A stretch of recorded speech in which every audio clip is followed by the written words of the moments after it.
Thank you for tuning in to the SeaBros Fishing Podcast. On this episode, we had the pleasure of having a conversation with local charter captain Matt Perachio of Tighten Up Charters, Cape Cod. We have known Matt for several years and fish a lot of the same grounds throughout Massachusetts and Cape Cod Bay. Matt's offshore fishing career began during his childhood summers on Cape Cod with his family. Over the years, his affinity for the ocean left him wanting more, and eventually he transitioned from recreational and commercial striped bass fishing to the adrenaline-packed pursuit of light tackle bluefin tuna and taking clients out for hire. Today, Matt is a full-time charter fisherman and guide. He runs over 150 trips a season, with most of his trips being light tackle bluefin tuna trips, specifically targeting bluefin using casting and jigging tactics. Matt owns and operates a 27-foot Onslow Bay center console and has several other charter captains and running gun boats under his wing. Matt is a wealth of knowledge and is extremely passionate about all types of fishing. In this conversation, Matt takes us through his charter fishing program. We talk about different tactics that we use for chasing striped bass and tuna throughout New England. Matt goes into detail on how he approaches light tackle tuna fishing. He talks about everything from rigging, finding fish, to approaching schools of busting tuna. Recently, Matt and his crew have started an online resource for everything light tackle tuna fishing called Bluefin Plus. And if you're a light tackle junkie, please make sure you check it out. This conversation with Matt was awesome, and we hope you enjoy it as much as we did. Without further ado, please welcome to the podcast, Captain Matt Perachio. Welcome to the SeaBros Fishing Podcast, where we follow 3 words of wisdom. You can't catch them if you don't have a hook in the water. Always trust your instincts. And the last, you'll just have to keep listening. Stay tight. Yep, that's the one. That's the real one. Get up there, man. All right, get back down. All right, that real one. Double up. We doubled up. All right. Am I coming off or what? Get that down. Don't get on that rock. I'm excited for this. Are you excited for the season? That's the big question. Yeah, I mean, I'm excited too. I think we have your froth level is high. Friend of ours, Jason Stock, his like stoke level on fishing. He calls it froth. Right. You're fucking very high. You are high level. froth. Oh, cool. Energy. You got high energy. Yes. Which I think helps, of course, with when you got people on the boat. Yeah. Yeah. It's, we're tired, we have to drag ourselves out of bed every morning, and it becomes a little bit routine. But the minute you see that first splash or that first bird going at what is going to be, something good, you go right back to being a child when it's the first time you saw it and it's exciting, and you forget about all the, the hard work and everything that took you to get to that point. You get excited. And every day is the exact same thing that it was the day before. It's amazing that you can do it. Yeah. And just like you guys, when you guys hear that rubber band break, there's not one day where you guys are ever like, broke again. Oh, God, it broke again. No, we're on. Yeah. It pumps you up every day. And that's why bluefin, that's why they're such an addictive animal. They really are. And they're so unpredictable that, when we fight striped bass, we basically can predict what they're going to do. The striped bass are the same. Yeah. Not taking anything away from them, but every tuna is different. It's amazing how much different. Every day, I mean, many days are similar, but every day has got its own little like twist to it. Yeah. Like and when you think something's going to happen, it doesn't, and then something else happens, or maybe everything happens you thought, but like I feel like there's always those days throughout the summer that you remember that Usually when everything are totally different than all the other days. Agreed. Yeah. Usually when it happens the way you thought, though, then like the stupid shit happens. You know what I mean? Like, all right, they're going to be here. They're going to bite on this tide. And it happens. Then your handle breaks off. Yeah. What happened? Handles. Oh, yeah. We've had everything break. Everything. On every reel. Honestly. On every That's one thing that I tell everybody. I said, if there's any flaw, regardless of, how your upkeep of your equipment, if there's any flaw in your equipment, a bluefin will find it. 100%. Or when you're targeting them in general, bluefin will find the flaw and they will exploit it. Yep. I feel like casting at them, you must find every flaw imaginable. You find every flaw in the equipment and every fisherman. Yeah. And every fisherman. Yeah. So it's from year to year. I'm never surprised at what I see fishermen do when they're casting at bluefin. And I understand it because even now, after years of doing it, I still get a little flustered, you know, when you're casting at them. Yeah. But guys who have never done it before, they see it for the first time, you know, all the motor skills tend to go away. All the muscle memory that they've learned over the years about casting just simply evaporates in a split-second period. Because they're not used to the pressure. They're not used to the pressure, and they think that they have to reel very fast, and they have to burn it in. I mean, my T-top's been hooked and hit and smashed. We've all been hit the side of my boat. How many times have you been hooked? A couple. I've been hit. Do you even open array radar? No. Oh, have you seen the videos of the guys going to cast? Yep, that was Rob. Was it Rob? That was Rob. You know, the guy was hooking up and he forgot. I would get that thing snagged left and right. Being tall. You've seen it? Yeah. Oh, I've seen it. The tip breaks off the rod. Oh, it grabs the whole rod and it just It was a disintegrates. St. Croix, and it was one of his favorite rods, and it was the last one he had. And St. Croix changed up their SKUs and their models, so they couldn't give him the same rod anymore. But the guy knew he did it, and it wound it up really tight. You know, an open array was one thing. I mean, the boat's completely decked out, but it's the one thing I probably would upgrade to. Yeah. Because we've been dealing with a lot of fog the past couple of years, and you're kind of, I don't want to say lost, but you're kind of lost.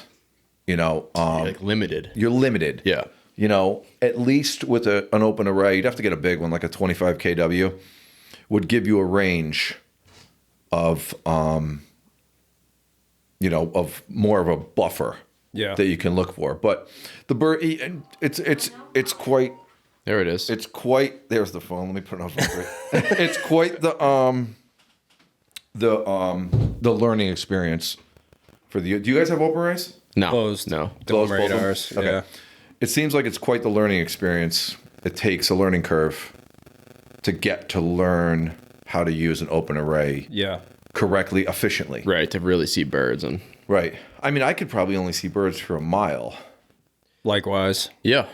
And that's if I'm really watching it. And if there's a lot of birds. And there's got to usually. be a lot of birds. Yeah. Yeah. But I've been on boats with guys who have open arrays, and they're like, oh my God, you know, they're like, look, 4.5, 5 miles away, there's like 8 gannets.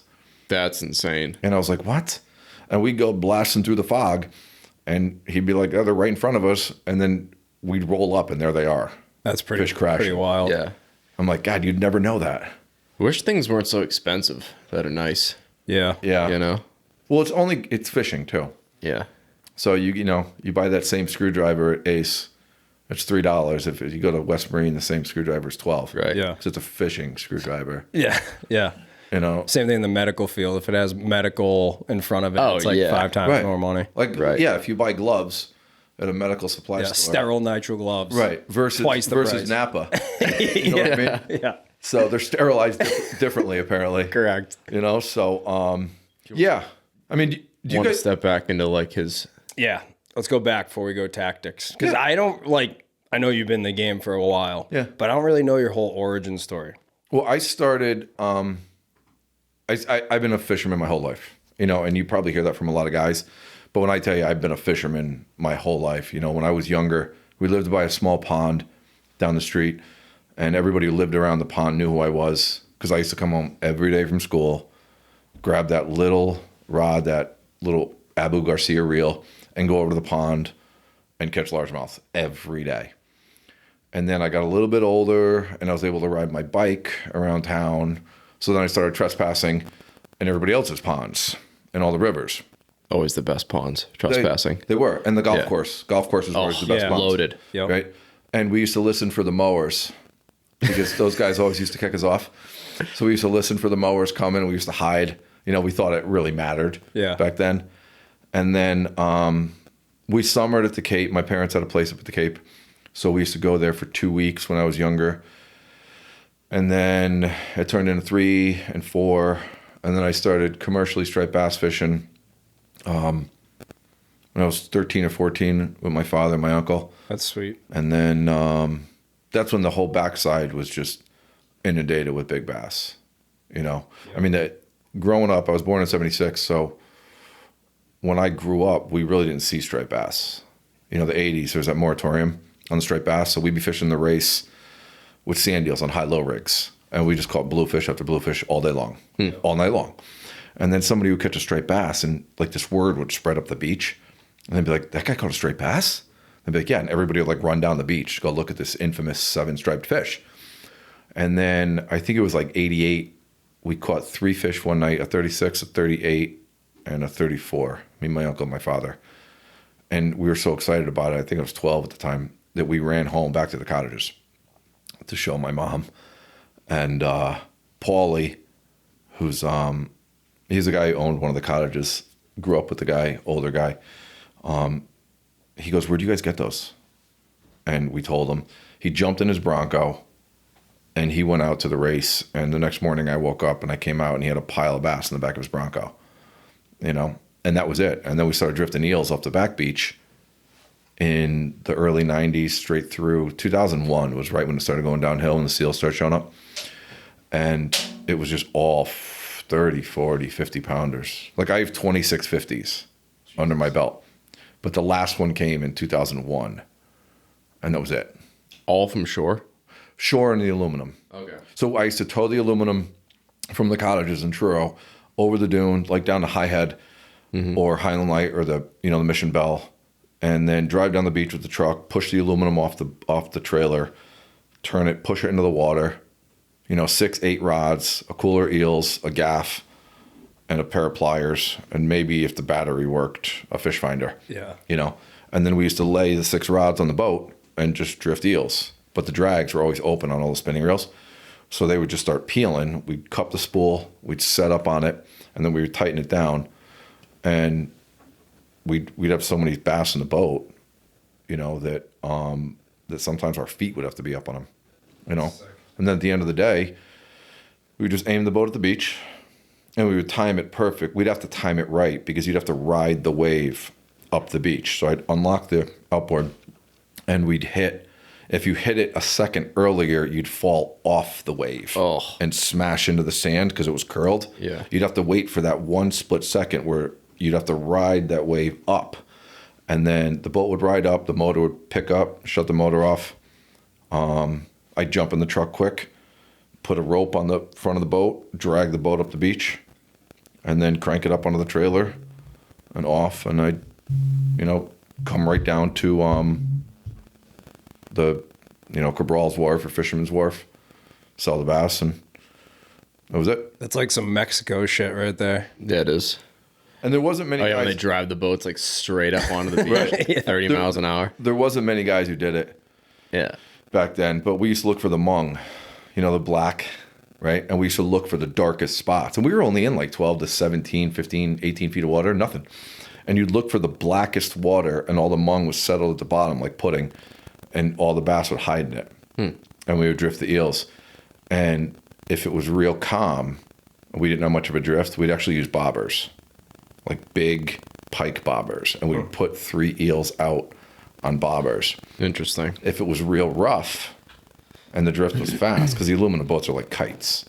Yeah. We would kill the eels, because if we didn't, they would pull back on the drift and they would create this S pattern and they wouldn't look live. They wouldn't look, realistic. So I started doing that, and we always used to see all these boats out at Peaked Hill, right? Because we were always short and tight.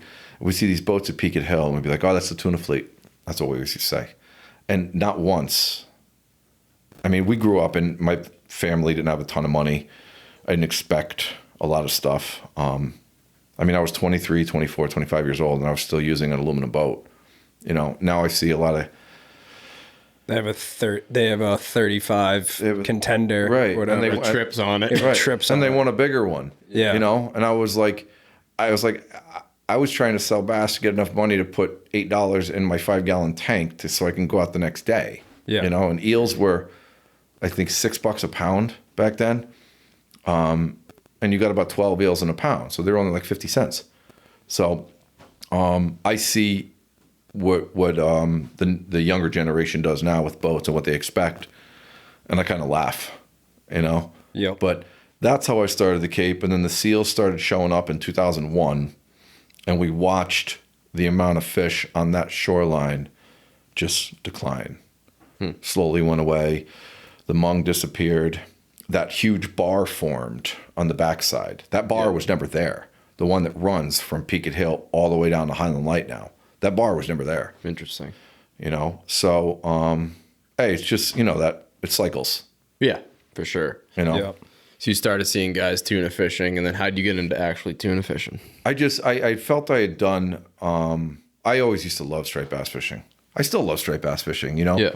Do you do many striped bass trips? No, No. I would. Yeah.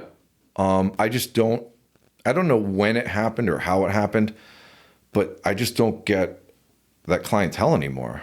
I don't get any, a lot of requests for striped bass trips.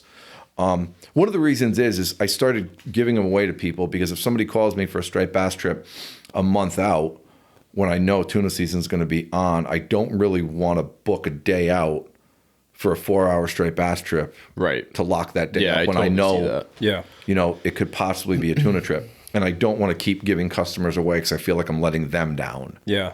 Because they're calling me because they want to go with me. We do similar. You guys have 2 boats though, so you guys have you're not really giving trips away. At Correct. that point. And we do You're just cutoff dates too, like rough cutoff dates. It's like I do like July mid-July. 15th. right, mid-July is We're when not taking bass trips after that. Definitely not 4 hours. Not 4-hour trips. It have to be like a full day race trip or whatever. If I'm open, you know what I mean, or something Yeah. happens, or a guy cancels and somebody calls me the day before, let's go. Yeah. You know what I mean? Or if we can sneak an afternoon trip in somehow. Yeah. Like And we already have sometimes an 8-hour afternoon book. trips are great. And people tend to think that striped bass only hit for the first 2 hours of the morning. But that evening bite, Can be sick. Yeah. From 3, 4, 5, 6, 7 o'clock. There's not a lot of people out on the water. It's quieter. You have most of the areas to yourself. And it can be really good. Yep. So So you're doing bass trips, and then you started just tuna fishing. yeah, I just wanted the next best Drug. thing.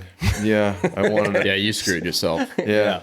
I just wanted to go after the bigger and crazier fish, Don't get me wrong. I mean, we're all fishermen at heart here. Who still doesn't love, big bluefish or big bass on topwater it's plugs savage. with light gear? It's Talking it's about the blessed. froth we got in the river the other day, and I'm screaming like a little girl, and Yeah. I've been seeing that shit since I was in diapers. right. I mean, I took Jack from Hoagie out, and we were doing a video on the new Surface Sea Racer lure, and we were right inside of Peaked Hill, a mile and a half from where the tuna are, and I'm having an absolute blast catching these 10, 12-pound blues on topwater every cast, because I get more enjoyment watching them have a good time. That's where we do it. I mean, we do a lot of this stuff because we want to cross off bucket list stuff for people. These people want to come and they want to experience this for the first time. Yeah. And we're the ones who are able to help them achieve that. Totally. When you give someone, like, I've had many. This was the best day of my life. Yes. Oh, yeah. There's no other Right. feeling like that. Like aside, you could have an 800-pounder on deck, but then they tell you that, Right. and that means more than anything. Yeah. Oh, yeah. They're just, they get all amped up in the morning. And, I'm not a super vocal person in the morning, and it's not anything to do with my clients or my mood. It's just, there's so many things on my mind, and I'm trying to concentrate on so many things. I'm trying to talk to people, where you going, where I'm going to go, where we're going to do, how we're going to do this. So I'm thinking about all that stuff. I'm trying to basically plan our day. And that's why I'm quiet. Yeah. And usually by the time we get out there, I'm like, all right, guys, what's up?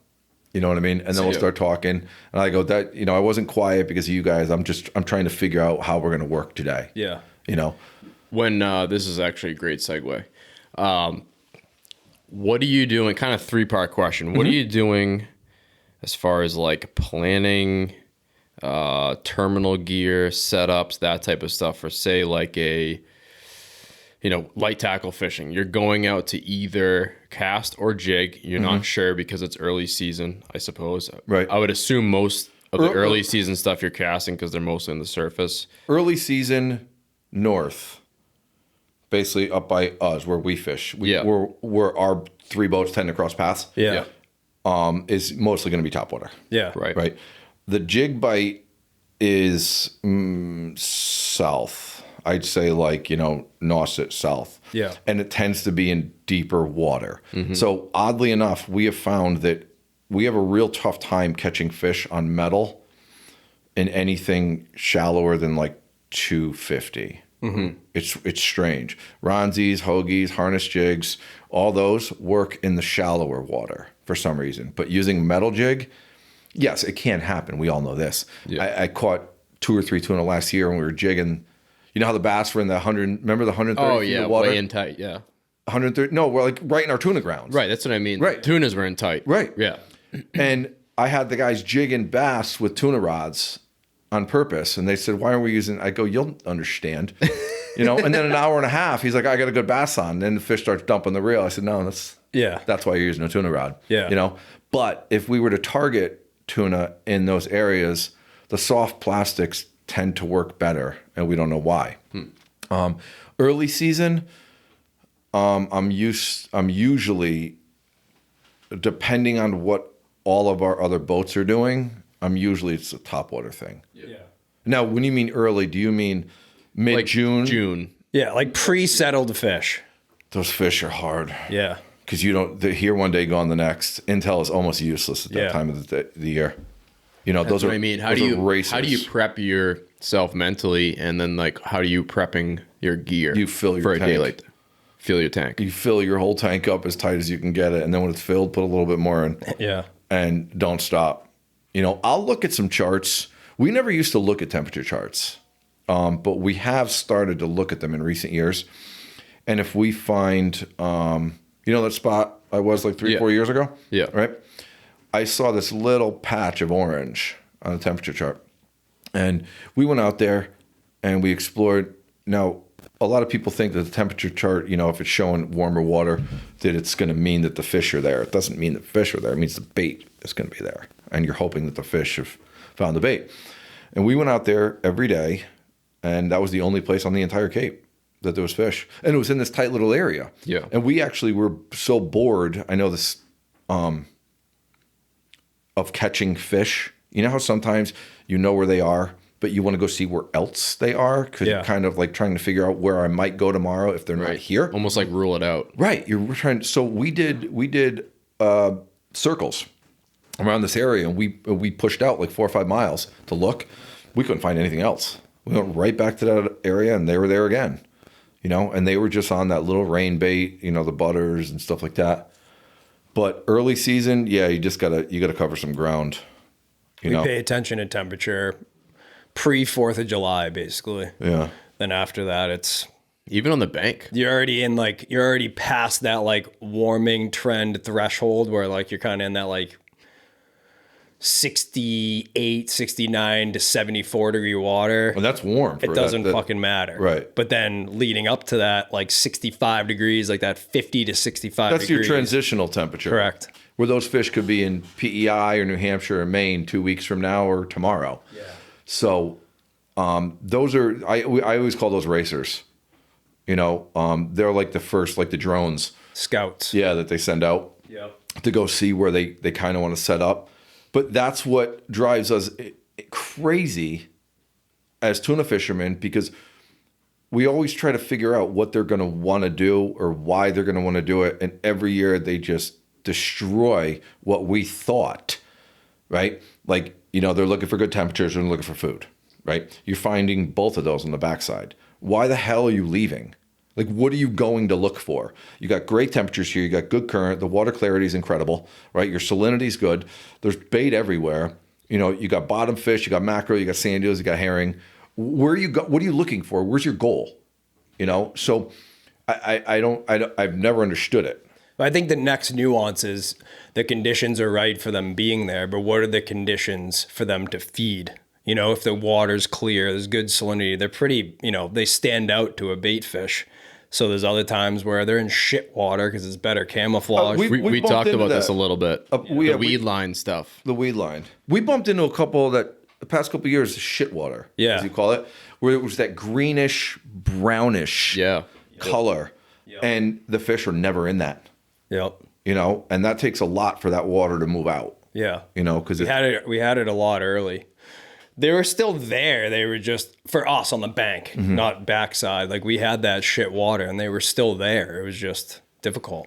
You know? Yeah, weed line thing. See, we're starting to explore all these other different options on how to find these fish now, because I think there's not less of them. I think they're just doing different things. I agree. That's what they're doing. I think a lot of the fish are staying out of George's Bank. Fipponese and places. I think they're staying offshore. And I think north too, like Newfoundland.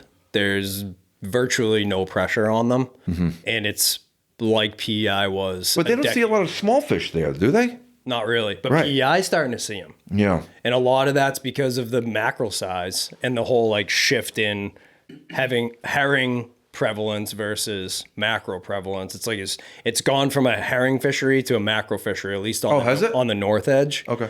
And 50 inchers, 60 inchers, Oh, 70 really? inchers. Those fun little ones. Yeah. But Never saw that the first years I was going up there. It was all 600 plus pound fish. like it wasn't last year, but the year before when they showed up early, you guys were crushing them on the bars. We were doing some of these trips, July 1st, July 2nd, July 3rd, we were doing 10, 15 fish, and we were done by like 9:30. I would have bet anything that those fish were going to stick around for the year. I would have never guessed that those fish would have taken off by the second week in July. It is weird. And they didn't take off. They spread out, but they were so concentrated on the southern edge of the bank, down the bar, even up into the bay.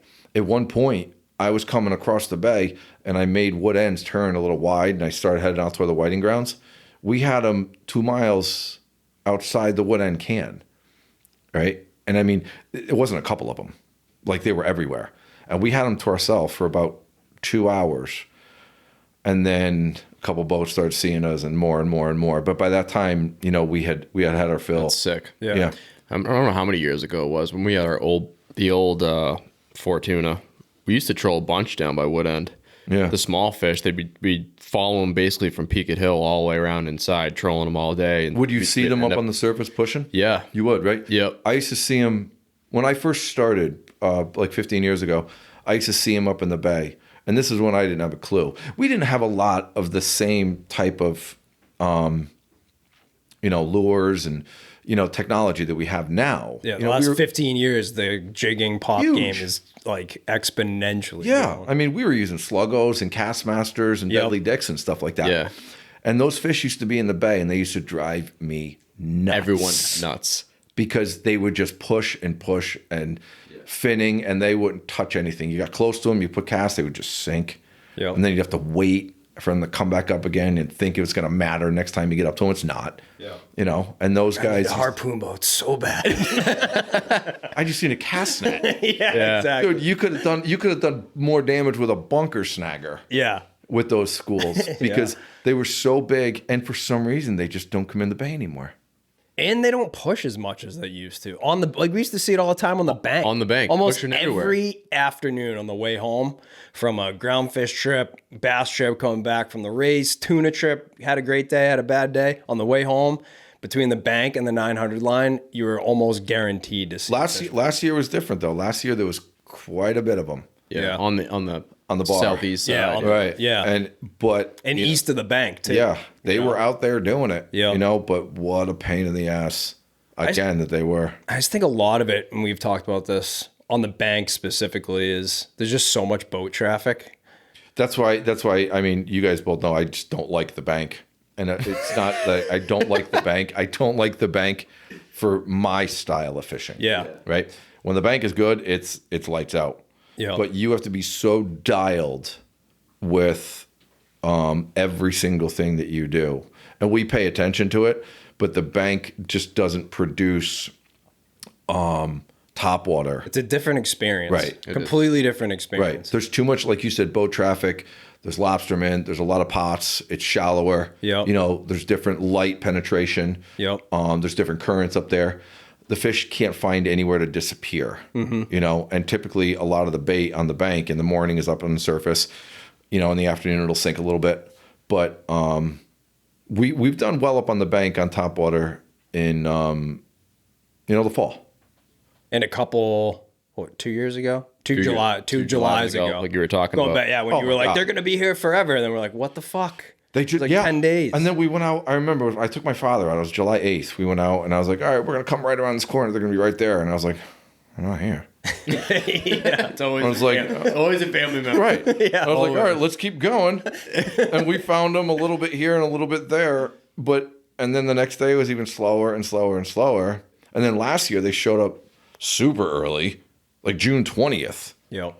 Right. And then those fish, the pile of fish that we were all fishing on last year, that same pile, I think that was that same pile of fish that showed up on June 20th. And I think they stayed there. They just went down and they came up and they went down, they came up, they went out a little bit, came back in. Yeah. But I think it was a school of, 3, 4, 5,000 fish that just stayed. Yeah. And they got smarter and smarter and smarter and smarter as that year went on. It gets so hard to hook. Like once you get into August and it's like. They're like, we've seen that bar 500 times. Yeah. Like, we know what that is. Yeah. Yeah. And they're like, last time we ate that hurt real bad, and I'm not going to do it again. So that's hilarious. I got a good topic that I think people will find interesting. Walk us through how you were approaching schools of fish on certain types of bait. So, like, I guess start with these sand eel fish, which to us seems like they kind of, you can just creep up and they'll stay up. But I want to hear your take on like sand eel. How do you know, or how do you think that they're eating sand eels? Like you can just tell. pull, right? But you could just tell, and we can just tell. But like, how do you explain it to people that don't do this? So if you looked at feeding patterns on, your 40 to 60 inch fish, you can tell from a distance what they're eating. Half beaks is very aggressive, but it's splash, splash, and then wait, splash, splash, wait. And the sand eel, my take on the sand eel population is, I talked to the guys over the winter about this, is I really believe that our fishery has changed because of the lack of sand eels. Agree. Okay. Yeah. Growing up, we never saw mackerel after April or May, ever. Like the mackerel fishermen will go out April, May. The minute the flounder would tend to slow down, the mackerel, dude, catching mackerel in 20 feet of water off of the race in July, that's unheard of. We never did that growing up, ever. I think that the mackerel population, once it exploded, I think it decimated the sand eel population. Have you ever seen a school of mackerel going to a school of sand eels? It's like piranha. Yeah. Right? They'll take the entire school. So we have all these mackerel now, and I think that's what happened to our sand eel population. And that's why these feeding patterns and the way that they feed these tuna has changed, right? Like a lot of guys use mackerel lures patterns. Have you guys ever really cut a mackerel out of a tuna? On the ones on the bank. Yeah, the ones on the for bank, sure, yeah, but not like top water. I thought you were going to say feeding. mackerel pattern lures. I'm like, I don't Right. think I've ever I done don't one. use them a lot. Yeah. Yeah, I don't think I've ever caught one on a mackerel pattern. Right. A tuna bass. tuna. Yeah, another thing. But I've caught them tunas, on mackerel, just Right. not on like Right. top water feeding style. It's just like baits. a straight bass. One of the best baits used for straight bass is a Neil. I've cut up thousands of straight bass. I've never cut a Neil out of a straight bass. Yeah. Ever. So it's the same with, I think the mackerel have decimated the sand eel population. So we're looking, the fish are looking for different things now to eat. And this class of fish is different than that class of fish from 10 years ago now, because those fish are either dead or they're 900 pounds now. So these fish have grown up eating differently than their ancestors did. And they're learning a different way.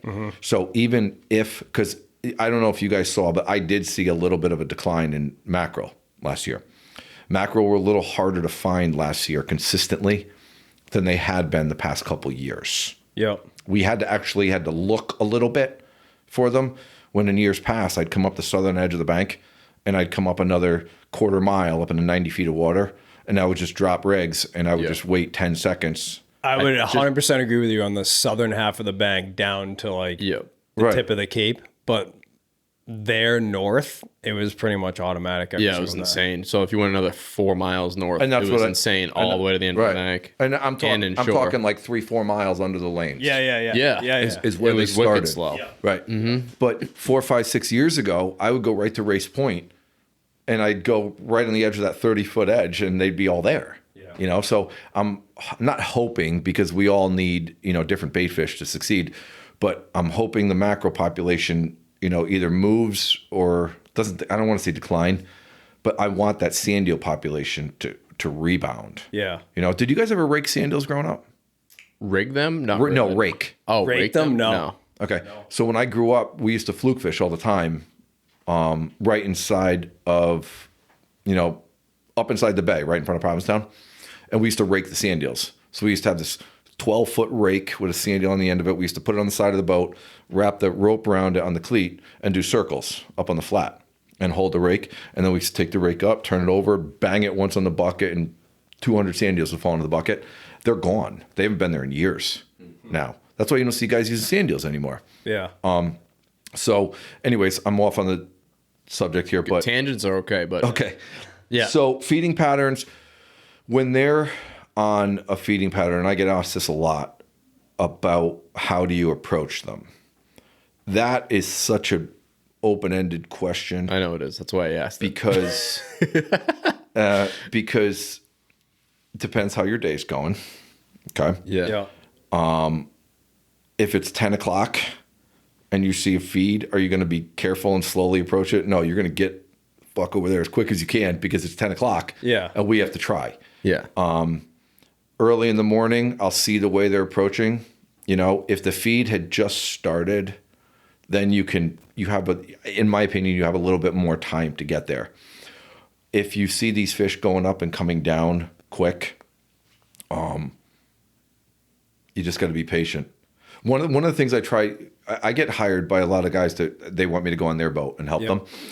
And I tell them all the time, I go, patience is the best thing you could have when you're topwater fishing. And when I first started, I'm guilty of it too, because I didn't have any patience. I'd be that boat ripping back and forth from feed to feed to feed to feed to feed. And now I just sit, because some of the best feeds we've ever seen pop up while we're fighting a fish, because our motors are in neutral. They don't know we're there. They don't hear it. So one of the reasons what I think is the reason why these fish go down when you approach them is not because they're scared of the boat. They don't care about the boat. It's the harmonic change in the water. So you're coming at these fish at 5,800 RPMs. Those motors are screaming under the water. And all of a sudden there's no noise. And those fish are like, we don't know what just happened, but we're not hungry anymore. We're getting away from whatever just happened here. Yep. You know what I mean? So that's why you see some of the best feeds, like when you're trolling, right? When you're trolling, you have that consistent noise in the water. The fish hear, it's like a stick boat. Yeah. One of the most important things about a stick boat is do not change the harmonics when you're coming up on top of a pushing fish. And it's the same with feeding fish. The sand eel bite can be crazy. I gotta be honest with you. I don't know if I've seen a real good sand eel feed in the past couple of years. Well, that July bite was all sand eels. On the bank. On the bank. Yeah. Yeah. But I don't know. You were fishing But those were smaller feeds. Yeah. Those were, 20 yards. I'm talking those ones we used to see like that were 100 yards wide. We had like maybe 2 days of that it was year. Just, it was just solid white water. And you actually had to look at it twice to see if that's what you're really looking at. Yeah. You're like, am I seeing a glare? Or is that really all fish doing that? Yeah. That's always a sand eel thing, right? I've never seen tuna feeding on mackerel. We had them feeding on bonito. Remember that a couple years ago? Yeah. They're eating the small Shooting out of the bonito. water. Yeah. They're shooting out of the water. What a pain in the ass those are. Because it's one here, one there. And it's one of the fastest fish in the ocean chasing one of the second fastest fish in the ocean. Yeah. So you never knew where they were going to come up. The butterfish bite or, the rain bait bite, you could tell that they're eating those from a distance because they're just slow slurping. They look like tarpon, rolling on the surface. And you can crawl up to those because, you're just going to have to be real picky and you're going to have to be real slow, finesse fishing. Yeah. Do you notice any like secondary animals specific to each like type of bait feed? Like for instance, do you see more humpies and marine mammals in a sand eel feed versus like a butterfish feed versus like I don't see anything else feeding on butters. yeah. You know, that's another thing that's changed is the humpbacks feeding bubble feeds. You know, years ago we could roll up to that and throw right into the middle of it, and we'd be hooked up almost instantly. Like what we saw this year in September and late August. Yeah. If you guys rolled up to that 10 years ago and you threw a bait out into the middle of that and let it sink down 30 feet, you would have got your rubber band on your reel. Yeah. You know? Yeah. And now they're just, you know, you had one day this year where you were doing good in the absolute parking lot. Yeah. And I called you. You were doing them on sand eel. Yeah. And there was a parking lot of boats on there. Yeah. And they were all, and I was watching guys rip up to the whales, and they were throwing out a down bait, and they're feeding it out as quick as they can. Then they were engaging the reel, and they were just like waiting. And I was like, the waiting. trick that day, there was one minke whale. I remember you There kept was on doing one figure eights minke around whale that had the fish on it. Yeah. And everyone was like we'd hook up, and then eventually like the humpy feed and all that would meet up with where the minke whale just was, Right. and everyone was sitting on that. Then the minke whale was like leading. The And I feed, came kinda. down to you Yeah. that day because of that. Yeah. Because I was like, it was slower. And then I went back north because a lot of the time I'd rather be by myself and bump into fewer fish. Yep. But I know I'm by myself. Yep. That chaos going on down there last year was, I'd never seen that type of crowd in was that, crazy. in, Pretty that bad. in that area before, you know. It was crazy. So early season, you're going to be looking for any sort of splash, any sort of bird activity, and you're going to be covering ground. Yeah. You know, those fish are hungry. Those fish got here, they're going to eat anything. Yep. You know. Yep. And Are you changing up your lure styles or types or anything like that? no, it's so. I strongly believe it's not really what you're using, it's where you use it. Yeah. You know, where you use it and how you use it. We've tried to figure out the butterfish bite. Strangely enough, they're so difficult to get them to eat when they're eating those butters. But if you drag a bar over them, it's amazing, right? So what I started doing a couple of years ago is I started switching up my lure, what lures I was using on the butterfish bite. So I would go to like a siren, like a 225, like one of Jason's biggest lures. People are like, you know, you're going to match the hatch. And I said, doesn't always work like that. I go, you can't match this hatch. I go, these things are smaller than the hooks on a lure, so you can't really match it. So what I was doing is I was trying to imitate what else was eating the butters, right? So I'm trying to, flip that switch inside that tuna's brain to say, oh, I could do less work and eat something and got twice as much food. Yeah. Squid love butterfish. Squid it's like love one of their butterfish. favorite foods. Yep. Yep. And we would go off at Chatham a couple years ago. Probably, I think it was 3 years ago now. And the guys were like, what are we going to do? I'm like, you guys want to put a fish in the boat? They said, yeah. I go, all right, let's put a bar out. I'm going to put one bar out. Let's just get a fish in the boat, and then we'll go off and have fun. And he'd be like, what bar? I'd be like, it doesn't matter. So we'd put one bar out. We'd find, little butters on the surface. We'd put a bar out for 15 minutes. We'd get one fish in the boat, and I'd be like, all right, now we can go look. Yeah. And it didn't matter. Up north, it's amazing how these fish, they go from, second grade or third grade down there to, having their double doctorate by the time they reach, the northern edge of the bank. The education that they get on the backside, is like a world-renowned education. I think they're more educated in that 40-mile area than they are anywhere else in their lifespan. Yeah. Feeding Wise, 100% agree with that. feeding wise, how they travel, the depth, even what they feed on. Look at the colors that we would use down there versus the colors that we use up north. Yeah.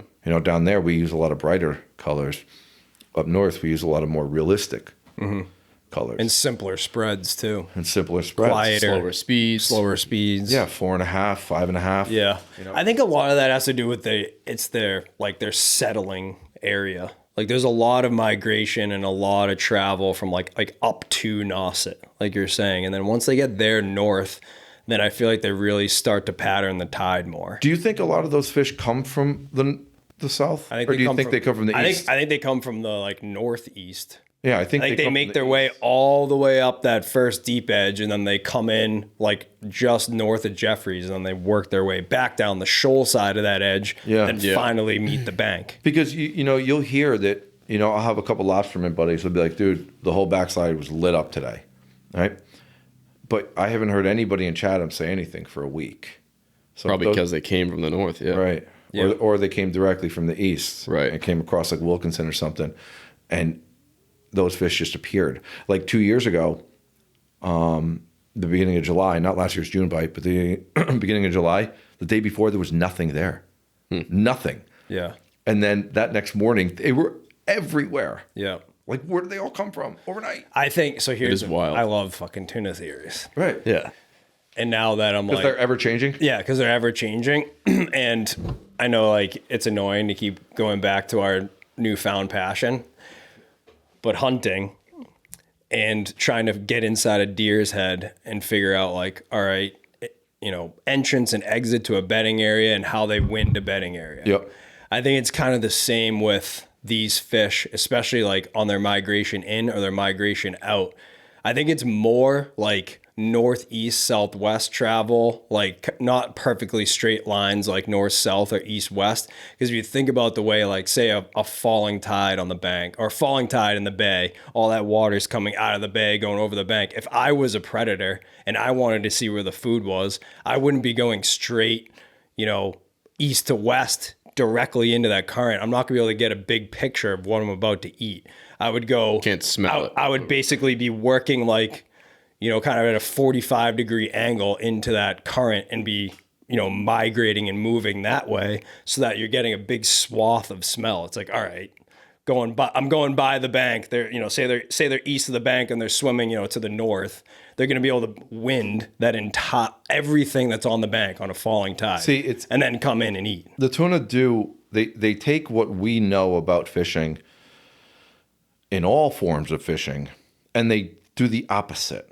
Yeah. Yeah, it's They true. just do the total opposite. They do. Like Because they're the when we're stream predator. fishing and I'm steelhead fishing, the fish are always facing upriver. Yeah. Striped bass fishing, always into the current. Yeah. Sea bass, always into the current. Right? Blackfish, always into the current. Tuna, the total opposite. Yeah. No current, awesome. What? Yeah. So they take what we normally do and how we apply tactics to be successful in other types of fish, and they just destroy it. They do.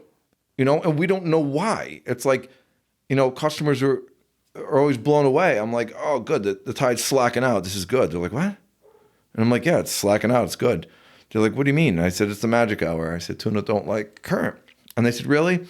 I said, I've seen it quite a bit of times where I could set my watch to it, where we'll see fish feeding on the surface. Then all of a sudden it'll stop and they're gone. And I'm like, where'd they go? And I'll be like, I don't know, slack ended like 20 minutes ago. They're like, you're kidding me, right? I'm like, no. Yeah. So I haven't seen that matter as much in the past couple of years. Have you guys been seeing? It's just different for us because like tide's everything, for bait fishing. Everything. I feel like It's everything. on the bank. Is it everything for how you're setting up, where you're setting up? Everything. All of it. When the bait's coming through, where Bait they're going to be with checks. the bait, what type of bait. How deep we're sitting. Okay. Where we're sitting.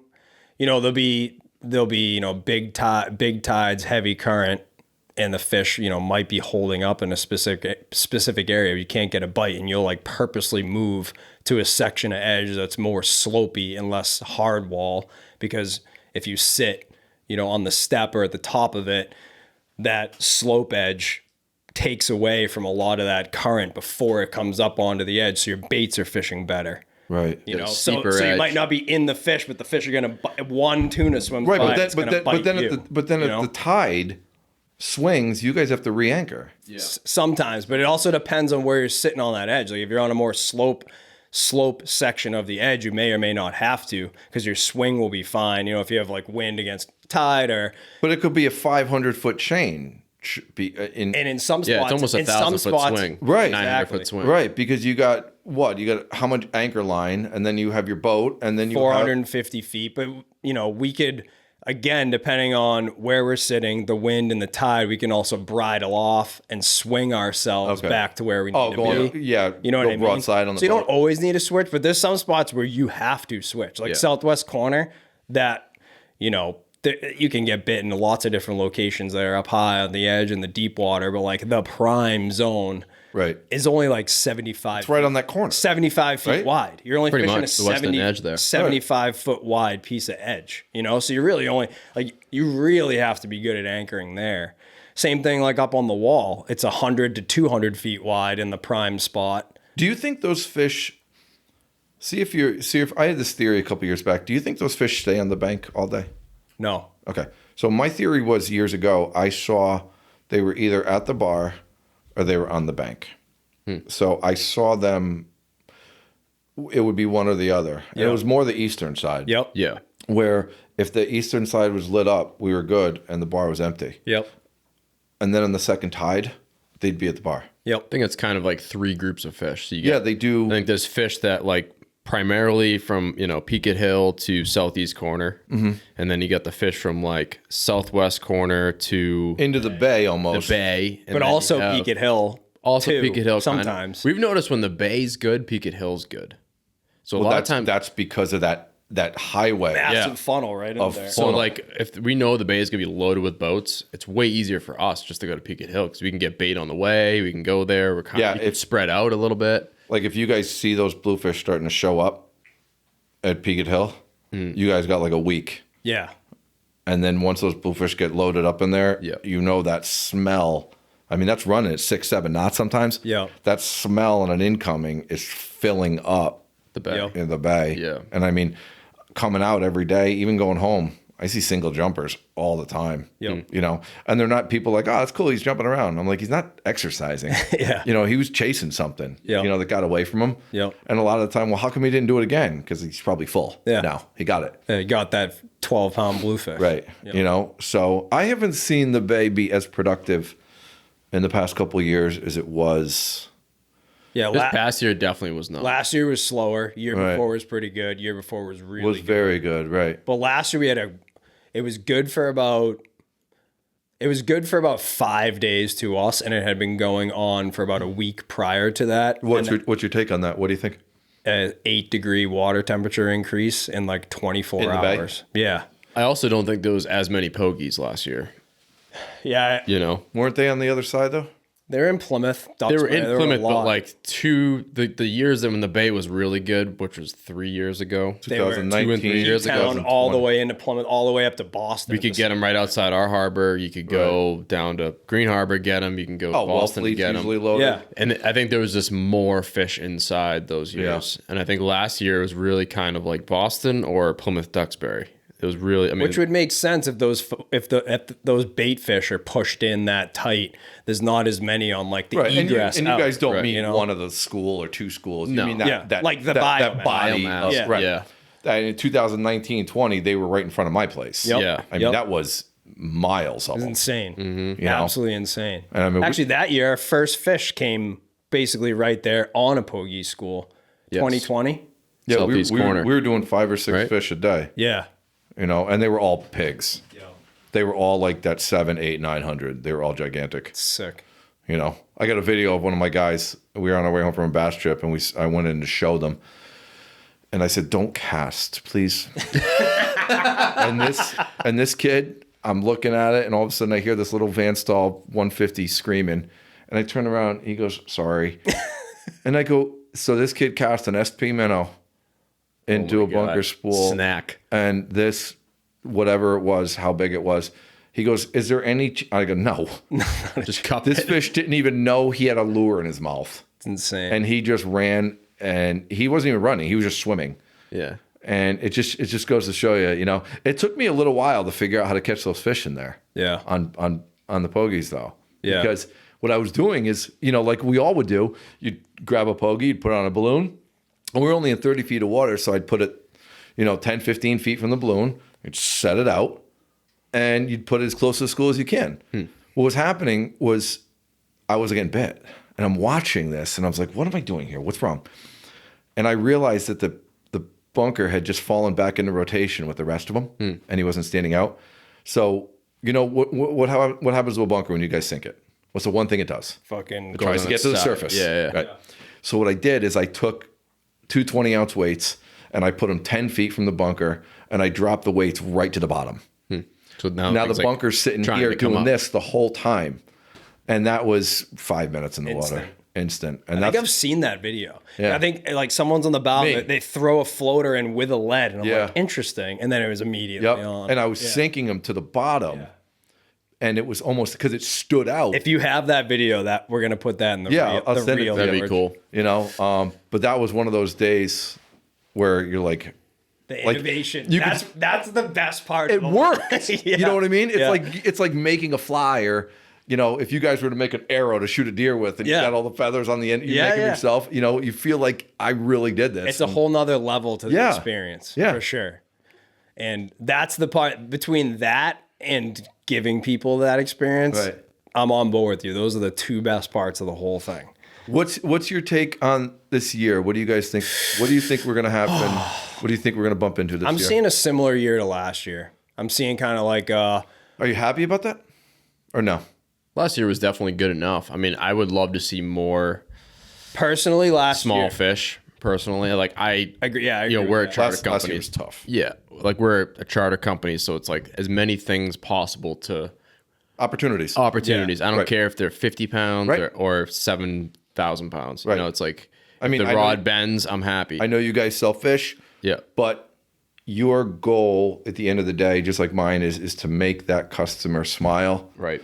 Get them, Yeah. you know, to have a great day. Yeah. You know, so regardless of what we're catching or how we're catching it, if that customer's happy and your trip is successful, Right. then, you know, there's nothing better. Yeah. So if all the giants disappeared for 1 year, but there was 50 to 60-inch I'm fish. just as happy. Right. Yeah. Right. And this it'd be less it's just way less less stress, stressful. right. Way And less it's not stress. even the hooking part, because don't get me wrong, and you know this, the fucking small ones can be ball busted yeah. too. It's the The 55-inch fish, those are the nastiest ones. it's the landing part. Like Yeah. when you have a customer, even if they've been out with you a few times, Right. returning customer, when you have an 800-pounder into one bite of the day, it's like your blood pressure's through the fucking roof. Even though on the outside you're trying to keep everybody calm, have but on to. those little fish, and you hook them on a 11-0 mustad, and they have a swarm of bees above their head, and they come right to the boat, on a bar. Right. The pressure's off a little bit. It Not is. saying it's always like that. It's almost like when they touch them. The minute people are starting to take pictures next to the boat, Oh yeah, of or the talking fish, about it. Yeah. I can't I'm wait like- till we get. I'm like, this- okay, if the hook pops, we're kind of okay because I could have darted him. Yeah. So it is a landed fish Yeah. essentially by tournament rules. Yeah. But I would. Everybody loves a giant here and there. Yeah. Don't get me wrong. Totally. But I would take, those 55-inch fish, man. Those are some of the meanest fish. They're fun. They're like and 13, the 14. charters are so happy to. I hate to say it, but kill a fish. They want to You kill know, everything. hate to say it, but I love to say it. No, Like, they they want to bring something home. They want to bring everything. And I think it's a lot of it's a value thing. Like they want their physically take something home for Right. what they paid for. They Right. feel like, and that's why I tend not to do any fluke trips. I love fluke fishing. Don't get me wrong, right? But I get a lot of we want our limit. And I said, guys, yeah, I understand your limit. I love fluke too, but this is an experience thing. I want to go out and have fun. I've said it in the past. It's like you go to Great Adventure, you're not bitching because you can't take the roller coaster home. Yeah. You know what I mean? Yeah. You're going and you're paying It's a good for the analogy. I got to experience. steal that one from you. Right? You're going and paying for the experience Yeah. of it. And that's what I want to do with tuna, Can't wait to say that to an asshole. Yeah. Right? One thing I will It say. is true. One thing I will say with the release thing now with all the DNA sampling and the science side of it that we've been doing the last couple of years, that definitely adds value to the customer. I 100% believe in that. Go So deeper with that. What do you mean? tagging or getting our finlet clips and Okay. actually having a job to do once we get one of those bigger fish boat side and we can't harvest it. I feel like the customers get exponentially more involved Because they feel like they're part of something that 100%, means. yeah, and it is a part. They are It a part is, of something. right. But having that for us has definitely helped with a lot of like the release days, being able to kind of go through that whole process with them. I don't let, I don't want to say I don't let, I advise against keeping limits for bluefin. Yeah. I don't agree with the 3 unders, 1 over. I Yeah, don't. it's I too think much. it's way Half too that much. meat's going in the trash. It is, and I don't. You guys hear it. I got friends and family, and I'm like, you're gonna drive around the neighborhood for 7 hours delivering 10-pound chunks of tuna. And the next 2 days, mind you, because like you can't freeze all that in one freezer right and I'm away. like, and everybody just wants to keep doing it. And I mean, if we get a 65-inch fish on the boat, like we're done. Yeah, That's totally. it. That's going to be, after you're all said and done, it's going to be 100 pounds of meat. Yep. It's like a quarter of a cow. Yeah. And It's a cooler full. Right. You get a cooler full, 60 Right. quart, 75 quart. If you need that's a 2 lot of people meat. to pick up your cooler without ice, That's plenty of meat. that's a lot of meat. Yeah. And people don't realize, they think they're going to eat tuna every day, all day for the next month. And I'll say to a lot of guys, right, and they're right. gonna have diarrhea every day. Right, exactly. Dude, the protein goes through you like you're getting a colonoscopy after that. And people are like, what's the big deal? Crystal loves tuna. She eats a lot of it. I would probably prefer, I like it. Yeah. I'm not going to go to the ends of the earth for it. I'd probably prefer a really good steak. Yep. But I try to tell people, if they live locally, I'm like, listen, this is what we're going to keep. And they realize once we let this fish go, they watch it swim away. They're like, that felt really good. Yeah. And I go, if you guys need tuna throughout the remainder of the year, you just call me. You give me 1 day. Tell me, and I'll get you what you need. Yeah. If you need more. I'm not going to charge you for it. Yeah. Just come pick it up. Yeah. But I go, you'll never call. A gift you a meal. You'll never call because you have enough to last you a long time. And if you do eat it all, you're not going to want it again anyway.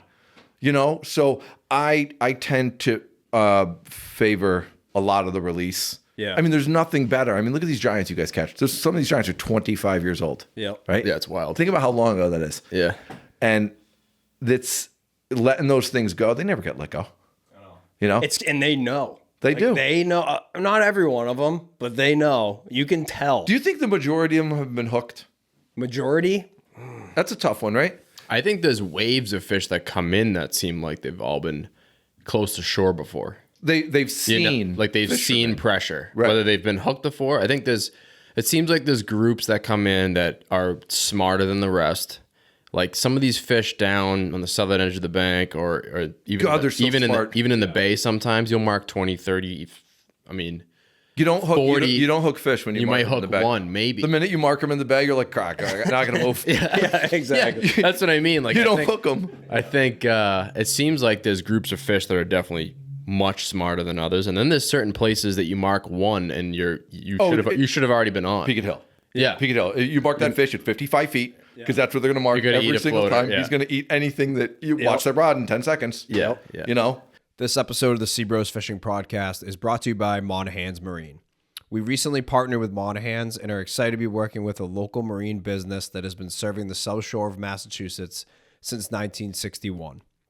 For decades, the crew at Monaghan's has been helping generations of boat owners with outboard parts, boat service, marine equipment, and fishing tackle. Their professionalism and passion for being on the water has made them one of the most reputable boating headquarters in the Northeast.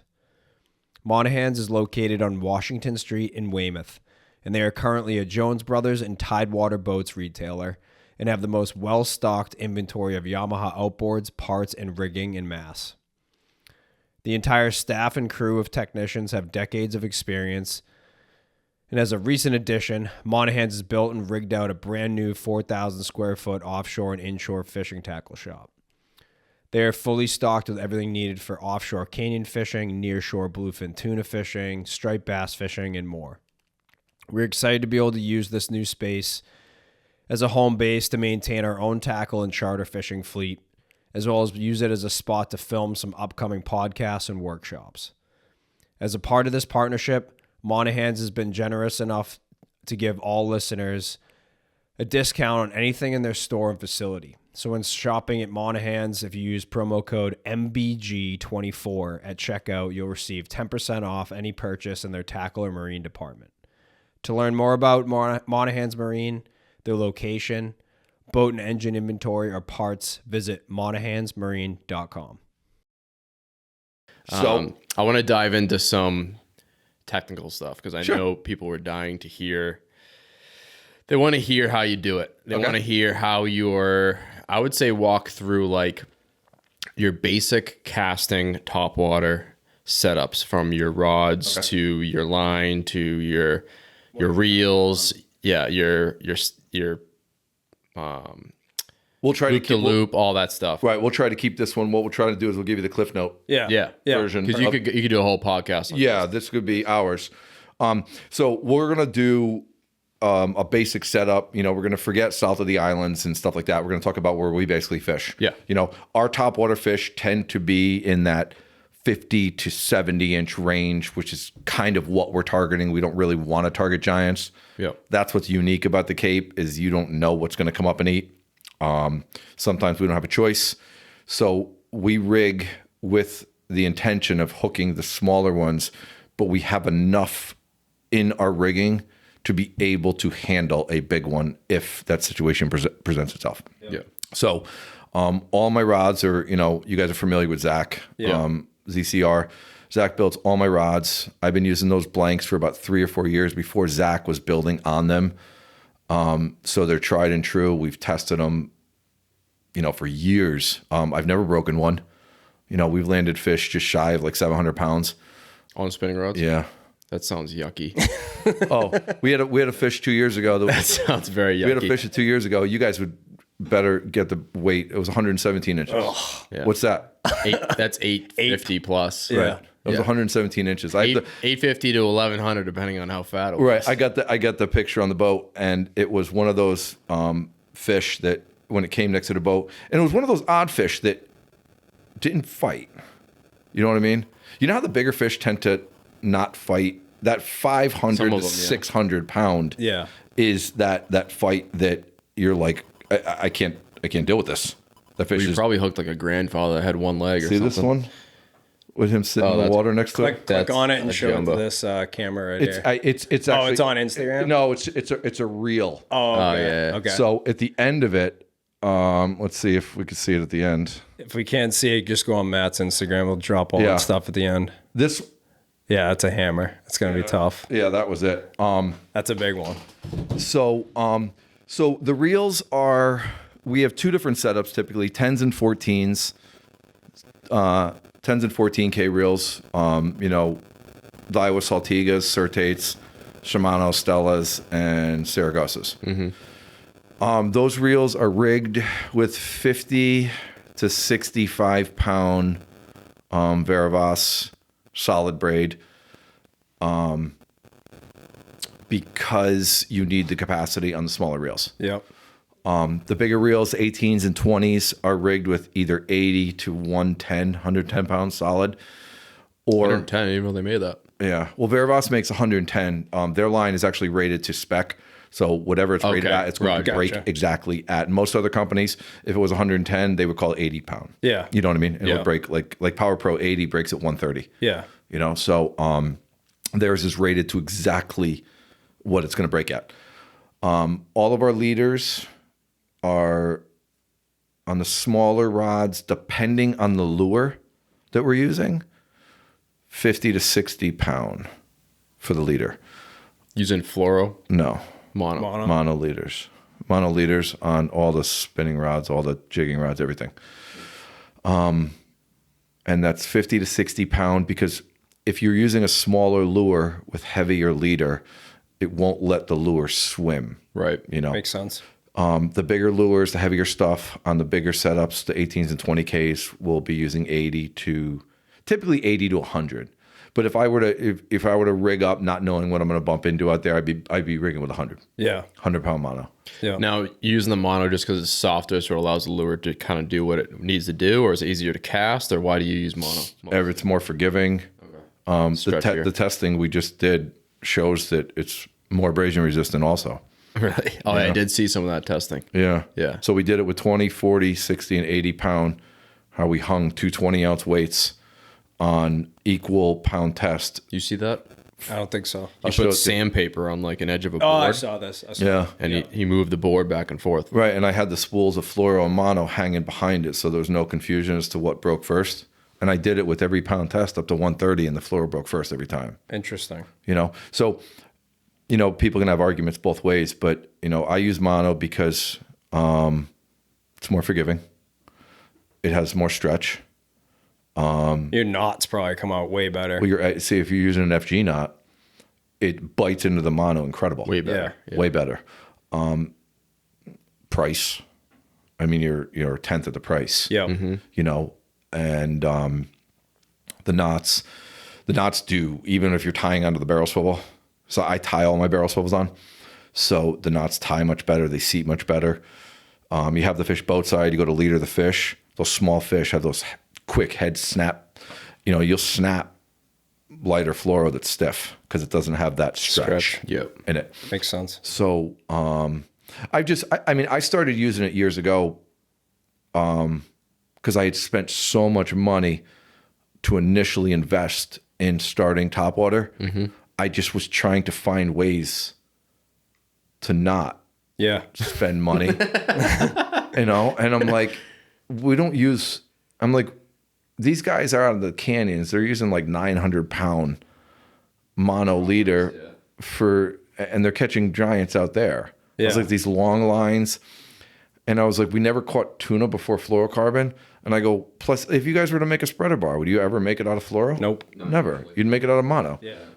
They have these giant treble hooks hanging off of this fish, this lure that you're using. Yep. They don't see the treble hooks, but they're going to swim in front of the lure and check the mono. Makes sense. So I just never went back. Yeah.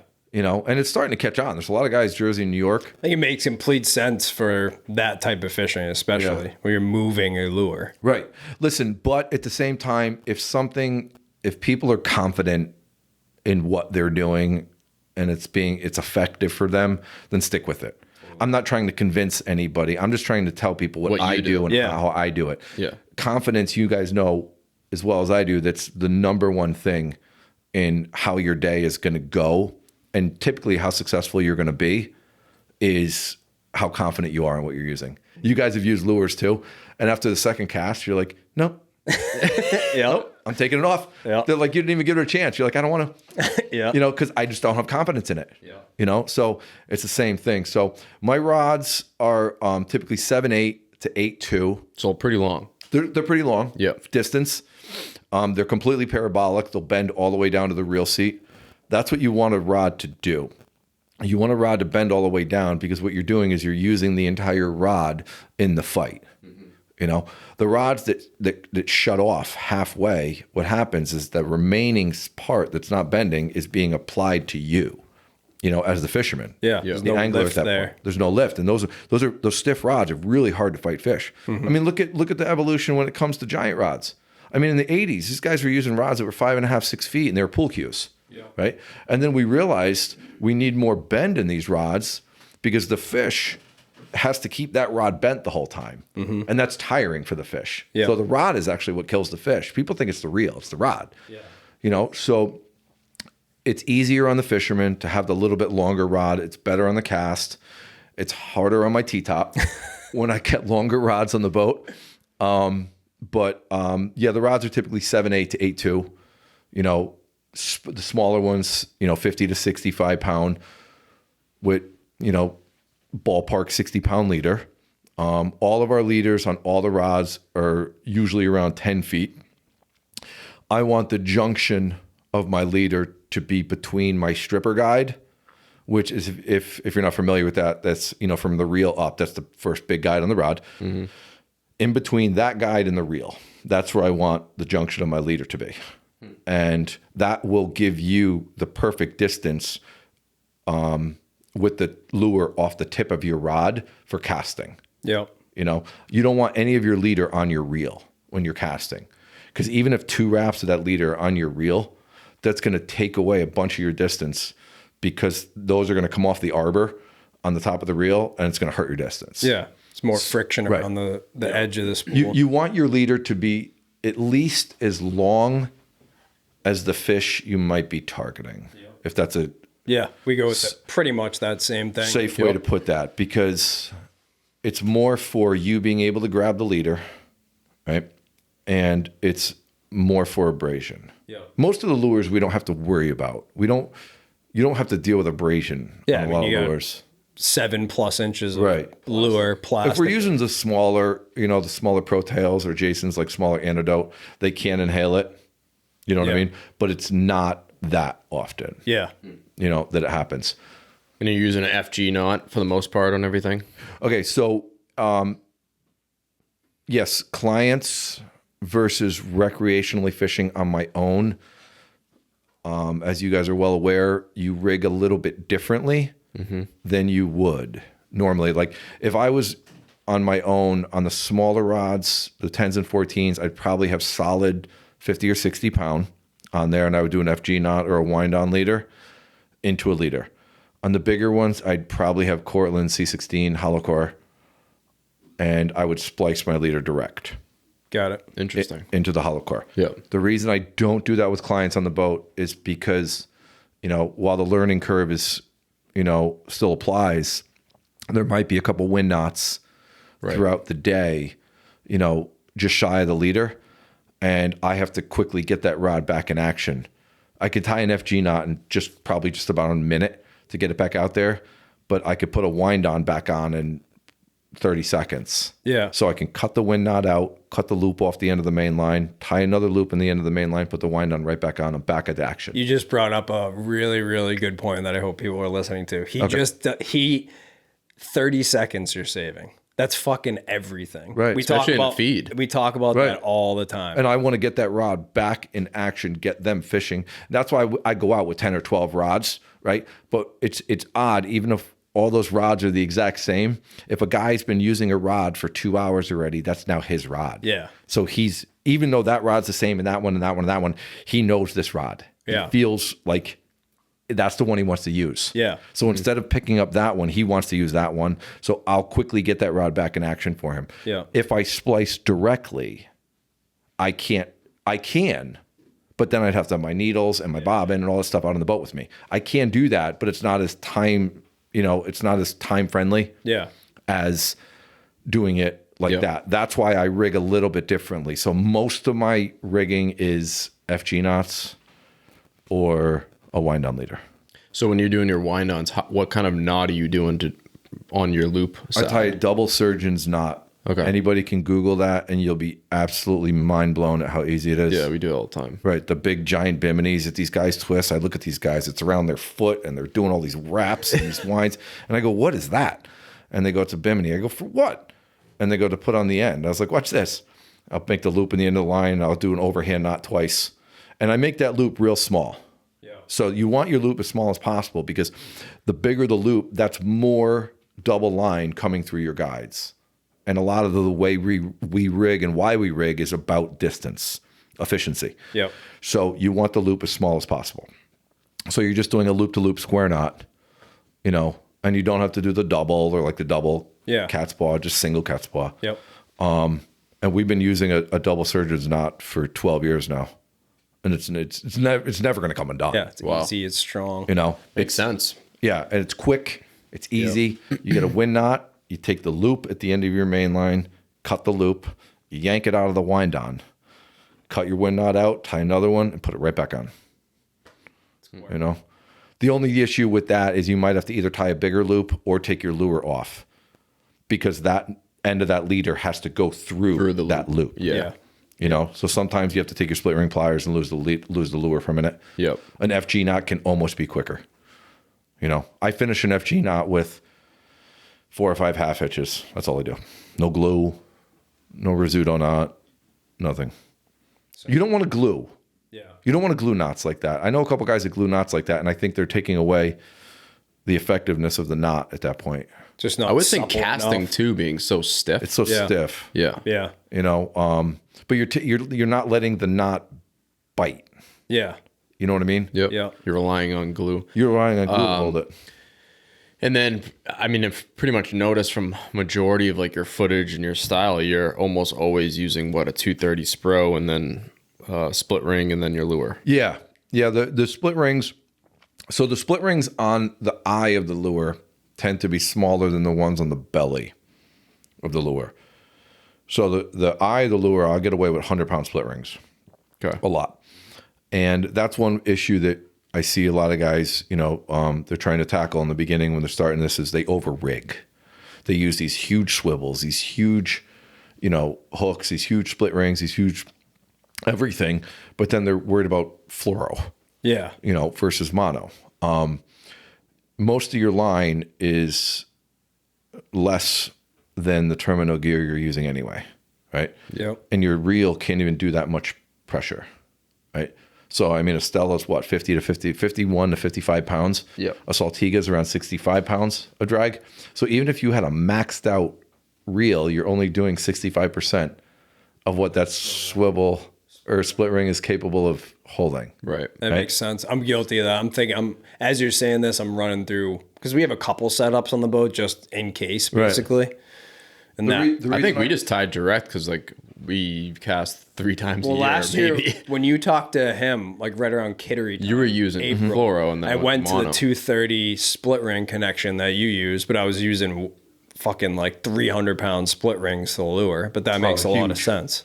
Yeah. And it probably, the actual lure is probably better too, because it's not getting hung up in that front eye of the lure. You're adding so much more weight to a lure that was originally designed to swim with certain hardware on it. Yeah. You know what I mean? Yep. So the reason I use 150s on the belly of the lure is because you can have a lot of torque on that spot in the lure, because the fish can do stuff in a fight. So say if a fish has the hook in his mouth and then he has the belly hook in his gill, which happens a lot, that fish can twist and turn in a certain way where he can torque that hook. Even just flaring his gills coughing. Right. Yeah. Right. Yeah. There's so much power. They can open up a split ring. So I do a little bit heavier on that.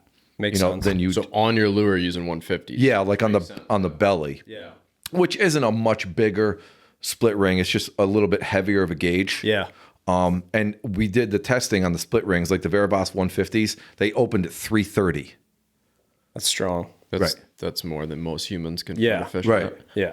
Yeah. You think about a tiny little split ring, you could tie yourself to it and pick yourself up off the ground. Yeah. You could tie 4.5 of me.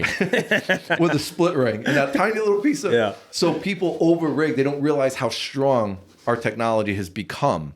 Yeah. For these fish. Yep. Barrel swivels, typically I would go with a higher quality barrel swivel than a stronger barrel swivel, if that makes sense. Mm-hmm. You go to Bass Pro and you see those 400-pound barrel swivels. They look like a turnbuckle. Yeah. Right.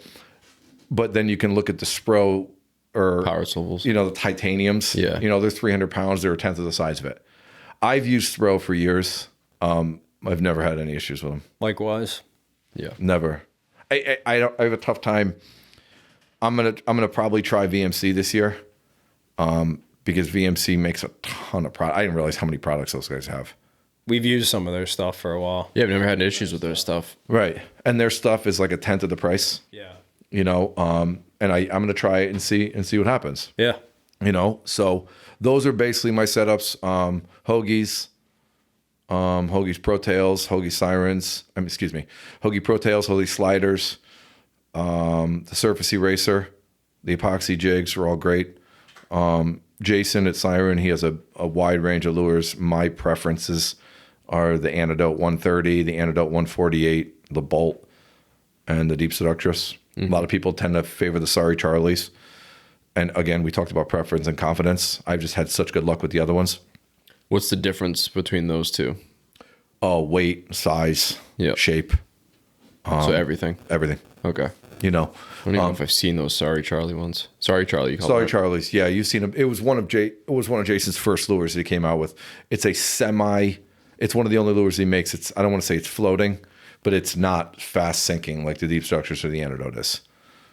Those lures were designed to catch tuna. Yeah. Jason lives local here. He fishes with us a lot. He's a fisherman, and those lures have caught a lot of fish for me in situations where I didn't expect to catch fish. What are you doing as far as when you're not yelling, speaking nicely to a customer? how to fish them. They don't listen.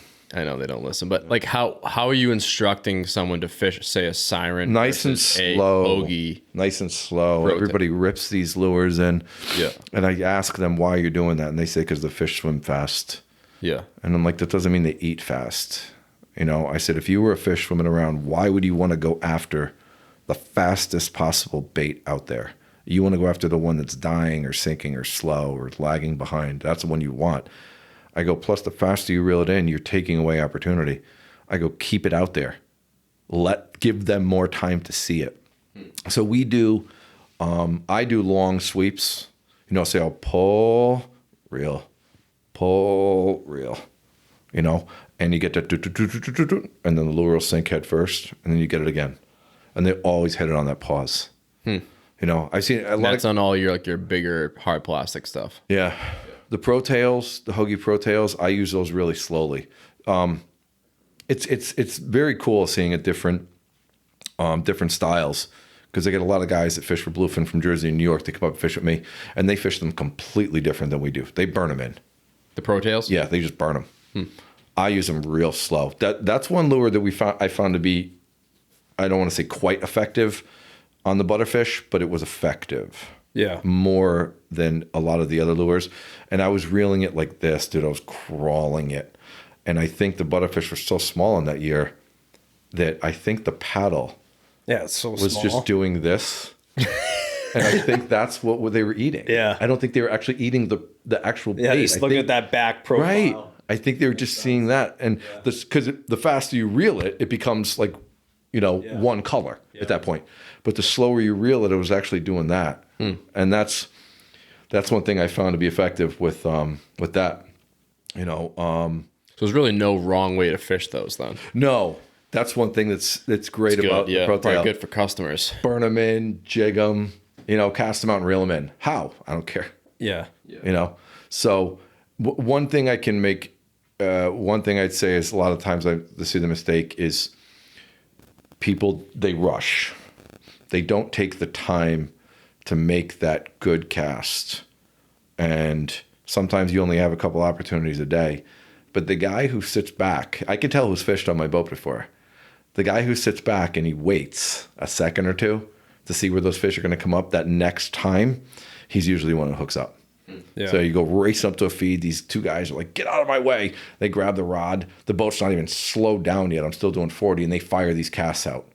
And I'm like, all right, just reel it in, because your lure is sitting in the exact same spot it was when it landed, because the boat's going at it quick, and all you're doing is taking up the slack. Yeah. And then there's another guy waiting on the right over here, and he's just watching. And the fish will go down, and then they'll pop up right there. These people are still reeling in, and then he can just go like this. Yeah. All to himself. Yeah, and he hooks up. You know, one thing I could tell people is whenever you're coming up to a feed, the majority of the people you're going to have in your boat are going to be right-handed. I'm not saying anything bad about left-handed people, but the majority of the people on your boat are going to be right-handed. It would help you if you're coming up to a feed to come up to the right-hand side of the feed. That's one thing a lot of guys don't realize, because now all your casting is going over the front of your boat. Versus if you came up to the left-hand side of the feed, you're going to have to cast over and around the T-top. Yeah. You know? Makes sense. So Plus, they're on their strong side casting, they're on the most likely. strong side. Yeah. And then he can cast. One guy slides down. The next guy can cast and slides down. When you're doing that with the T-top, everybody gets in the way and they're hitting the T-top because they're trying to go over to cast that way. It's hard. You have to really think about that. But it's one thing that I've seen a lot of help. You know, guys that are strong casters, doesn't matter. But guys who aren't as strong, I try to come up on the right side of the feed. Makes sense. So when you're casting these bigger hard plastic lures and it lands, what are you having people do? It all people depends on what they're doing. Okay. You know, if the fish have gone down, you know what I mean? You can let it, sink a couple seconds. I don't know. You know, a lot of time we use these sinking lures and everybody says it's for the birds. You guys have seen birds pick up probably 2-pound mackerel and fly away with them. Yeah. You know, so a lure that weighs, 8 ounces isn't going to mean anything. If a bird wants it, a shearwater is going to swim down 10 feet and he's going to go get it. Yeah. So I think the heavier lures typically help us with casting. I think that's more important. than keeping it away. Getting it down towards the fish more, I don't think matter either. Because let's face it, the line is up on top of the water. Even if you let it sink for 10 seconds, within the first 3 seconds of that retrieve, that thing came right to the surface anyway. Yeah. You know, when we use soft plastics like Ronzies and Hoagie harness jigs and stuff, we used to let them sink for 3 or 4 seconds, but we used to use those on a slow pump. Like we just used to use them like this in the water. The Pro Tails, just get it out there and just slowly work them. Yeah. You know, that's the way. It's different than poppers. Poppers, a lot of the guys that I fish with, they use poppers a lot. And I have a tough time getting clients to use poppers correctly. I've never caught a bluefin on a popper. Oh, they've Tried many times. They are effective, but I haven't either.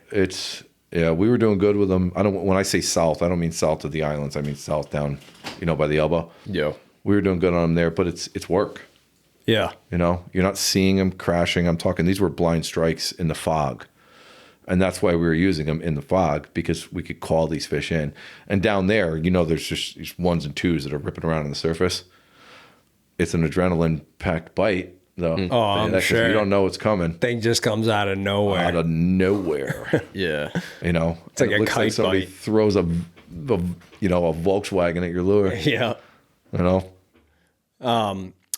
What about time-saving, like organizational tips? Like how do you, I'm assuming you don't have your whole tackle box out every day. How are you organizing yourself to have enough for the trip? My bags, I always have 2 bags on the boat. And 99% of that shit that's in that bag is in there at the end of the year. Yeah. And there's probably 8 or 10 lures in my dash that get, recycled, and they get moved around, and they get used, and they get not used. Yep. Time saving, know where you're going in the morning, have an idea of where you're going to go, right? Not, I'm just going to come out of the harbor and just go. Have an idea of where you're going to go, right? Sounds so simple, but you see people Yeah. go out and all of a sudden they change their mind. They change their 8 mind miles out. because they question themselves. Yeah. Most people aren't sure of themselves when they're just starting this. It's intimidating. Yeah. So they're not really too sure of themselves or how they're going to do it. Have a buddy boat. Yep. Have somebody else looking. Yep. But time saving, have all your rods rigged. You know what I mean? Have all your rods rigged. Whatever you have, try to take more, as in gear, not lures and stuff like that. Rods. Yeah. Guys that go out with 2 rods and there's 3 guys on the boat, you're asking for a disaster. We go heavy on rods, even just do. bait fishing on the bank. Right. Like little boat, not so much because we don't have as much space. But Right. there's always 5, sometimes even 6 130s rigged on the big boat. Right. Just have extra. That's one of the, you don't need tons and tons and tons and tons of gear. I help these guys set themselves up now with what they need. And I'm like, you guys don't really need 50 lures. Yeah. You don't. You need 5 or 6 key lures that work really well in that area. And that's all you need. Have yourself a little box of split rings, barrel swivels, maybe a couple hooks, like 1 or 2 O's. I'd prefer the smaller ones, the hooks, over having, if you're going to bring a limited number of hooks, I'd prefer the smaller hooks over the bigger hooks, because the smaller hooks can be used on everything. The bigger hooks cannot. So tend to try to use the smaller hooks if you're going to bring only a couple. Tip. And I'd bring 1 more box of, say, stick baits, sliders, and then a smaller box of soft plastics. That's it. Don't overthink this. These fish swim behind draggers and eat the shit shoveled off the back. Yeah. Yeah. You know what I mean? They're just opportunistic feeders. Yeah. And I think your day kit organization is pretty standard with most charter guys that we've had on the podcast. It's Yeah. like, I want quick reach.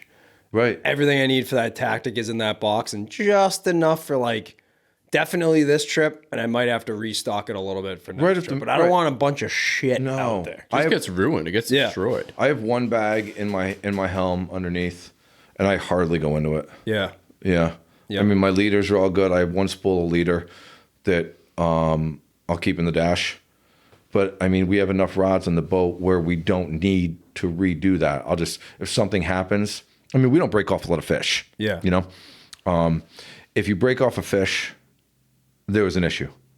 Something is wrong. There was a nick in the line. There was a knot. A lot of the time I have clients that they get these knots or there's an issue with their rod and they don't tell me because they don't want to tell me. They don't want to, they think I'm going to get mad at them or something. I need to know. And let's fix this. Like, let's not worry about, you know, who's going to get upset, or let's fix this and let's move on. Yep. Let's become successful today. So, that's when I run into issues. I was looking through videos from last year, and there was this one video we hooked this fish down by that where you were catching fish on the sand eel bar, and this fish started dumping, and the rod started violently shaking, like, and then the fish popped. I knew the fish was tail wrapped. Yeah. And that was within the first 10 seconds of the fight. Yeah. So the fish was green, and somehow that fish tail wrapped itself and he snapped off. Yep. You know, just because of what the rod was doing. Yeah, I mean, that makes sense too. If say it has 2 wraps around the tail, and then you got all that pressure between his mouth and the tail, and he's kicking. And same thing between your 2 hooks that you're talking about. And this was on a smaller setup. This was on a 10 to 14. Yeah. So it was only 50, 60 pound test on there. Right. Yeah. I mean, you guys, if we wore gloves and you loosely wrapped it and you put a loop and we went like that, it would snap. Yeah. If we tried to pull it slowly, it wouldn't break. But if we did that, just like his tail is doing, snap instantly. Heat. Right. And I think a lot of times too, like they'll eat, go away, come back, go away. And in that moment, and almost lines alongside their body, when they switch that direction because of the water pressure, it'll actually like create a hitch on the tail, not just wrap the tail. It'll hitch the tail. Yeah. Then you get one bend of the body, gone. Yep. You know? And that's how fast they are. And that's it. You know, and there's nothing you could do about it. Yeah. You know? And but that's great. I mean, to only have like a handful of lost fish stories in a season is a pretty incredible season. Yeah, we don't have any. I don't let so I'm not about, I like numbers. Yeah. Right? Don't get me wrong. But I'm not about let's double up, let's triple up, let's quad up. I'm not about that. Yeah. Right? Everybody wants to do it, but I want to, if we had caught 4 or 5 fish already, then let's do it. I don't, the odds are if you quad up, you're going to either snap off or you're going to lose a couple of those fish. Right? Those fish in my mind are dead. Yeah. I don't like that. I don't like a lot of, there's another fishery that's a couple, 10 hours south of us that we've all talked about. Mm-hmm. And I think there's a lot of light tackle guys that go down there. And I think it's a giant disservice to the giant bluefin industry because they target these fish on gear that they should not be targeting them on. Yeah. Yeah. It's wild to me. And they're super proud at the end of the day to show 2 or 3 empty reels that were spooled. And I said, you guys just killed 4 25-year-old fish. Yeah. For a picture for the gram. Yeah. Not my style. I'm on the same page with you in regards to being undergunned and like knowing you're going in undergunned. Know your limits. That said, I did catch a fish that had 44 feet of 700 pound. Got hooked out its mouth, and it had George can blurb this out, but it had this like anemone on it that we were calling. Was that the sea or was that with guap? That was with guap. Either way, it had a similar looking thing on the back end of it. The running joke was sea on its ass. Yeah, on the leader. Like the leader had been on him for so long that it had probably like 4 inches wide. Oh, you don't think that fish will eventually die? Dude, he had 2 other hooks. He was gut hooked with 4. He was also huge too. He was also huge. Was it a long line fish? It looked like a long line to me. With that type of leader, you would think it would be a long line. Yeah, but he had other hooks in him too. He had like a Shaughnessy like shark hook in his mouth. He had another long line circle hook with a corroded crimp in his mouth. He had that much line coming out of him and gut hooked, and then ate another bait. There are circumstances where I totally agree with you. In general, I think 100%. In general, yeah. How many times you guys are fishing, bass fishing, and the guy breaks off the lure, and you're like, "Do you still have the lure on?" And he goes, "I think so." And that's only on a 40-yard bass cast. Yeah. That 40 yards is adding enough drag on that rod so you think you still have your lure on. And as it gets closer, he's like, no, I don't think I have it on anymore. Now imagine 600 yards of braid behind a fish that is designed to swim aerodynamically. To stay alive. Yeah. To stay alive. If he doesn't swim, he dies. So I see it. I actually unfollowed a bunch of people this winter because I couldn't stand seeing it anymore. We did too. I understand people like saying to me, well, what else do you expect them to do? Not do it. Yeah. If you guys were going in the woods and you were trying to shoot bear with a pellet gun and you had to shoot it 12 times and then it probably didn't die and it suffered for the next, people would be like, what are you guys doing? Yeah. Do it right or don't do it at all. Yeah. There's a difference between it happening because it's out of your control and happening and because it's in your control. You know, have you guys seen a change in the industry? I've seen an improvement in the industry in the past 4 or 5 years, right? I think a lot of people are starting to really get the hang of the fishery and they're behaving in what I would consider to be more appropriate. I think a lot of it's because of things like this. Yeah, I think when we've talked about this on other podcasts, it's just being able to. Did you guys go down to the Sword 2 years ago? No. On the jig bite? No. I had never seen so many boats that looked like the vertical bite. Remember the vertical bite for striped bass that was off the race? Yes. Like 6-7 years ago. It was disgusting. Yeah. Right. It was like manament. Right. That's what the Sword looked like. I had never seen so many boats so close together behaving so appropriately. Yeah.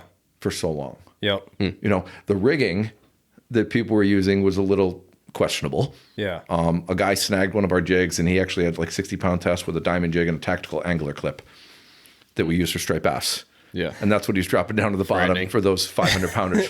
Yeah. But I think, you know, stuff like this, platforms like this, people are really listening to and it's helping our fishery improve. I think a lot of it, and I don't want this to come off the wrong way, but a lot of those people look up to people like you. And when they see how successful you are and without hearing your backstory and without hearing like your actual thoughts on the day and the fishery and everything, they assume a lot and they just kind of forget about that courtesy. And they make a lot of rumors up.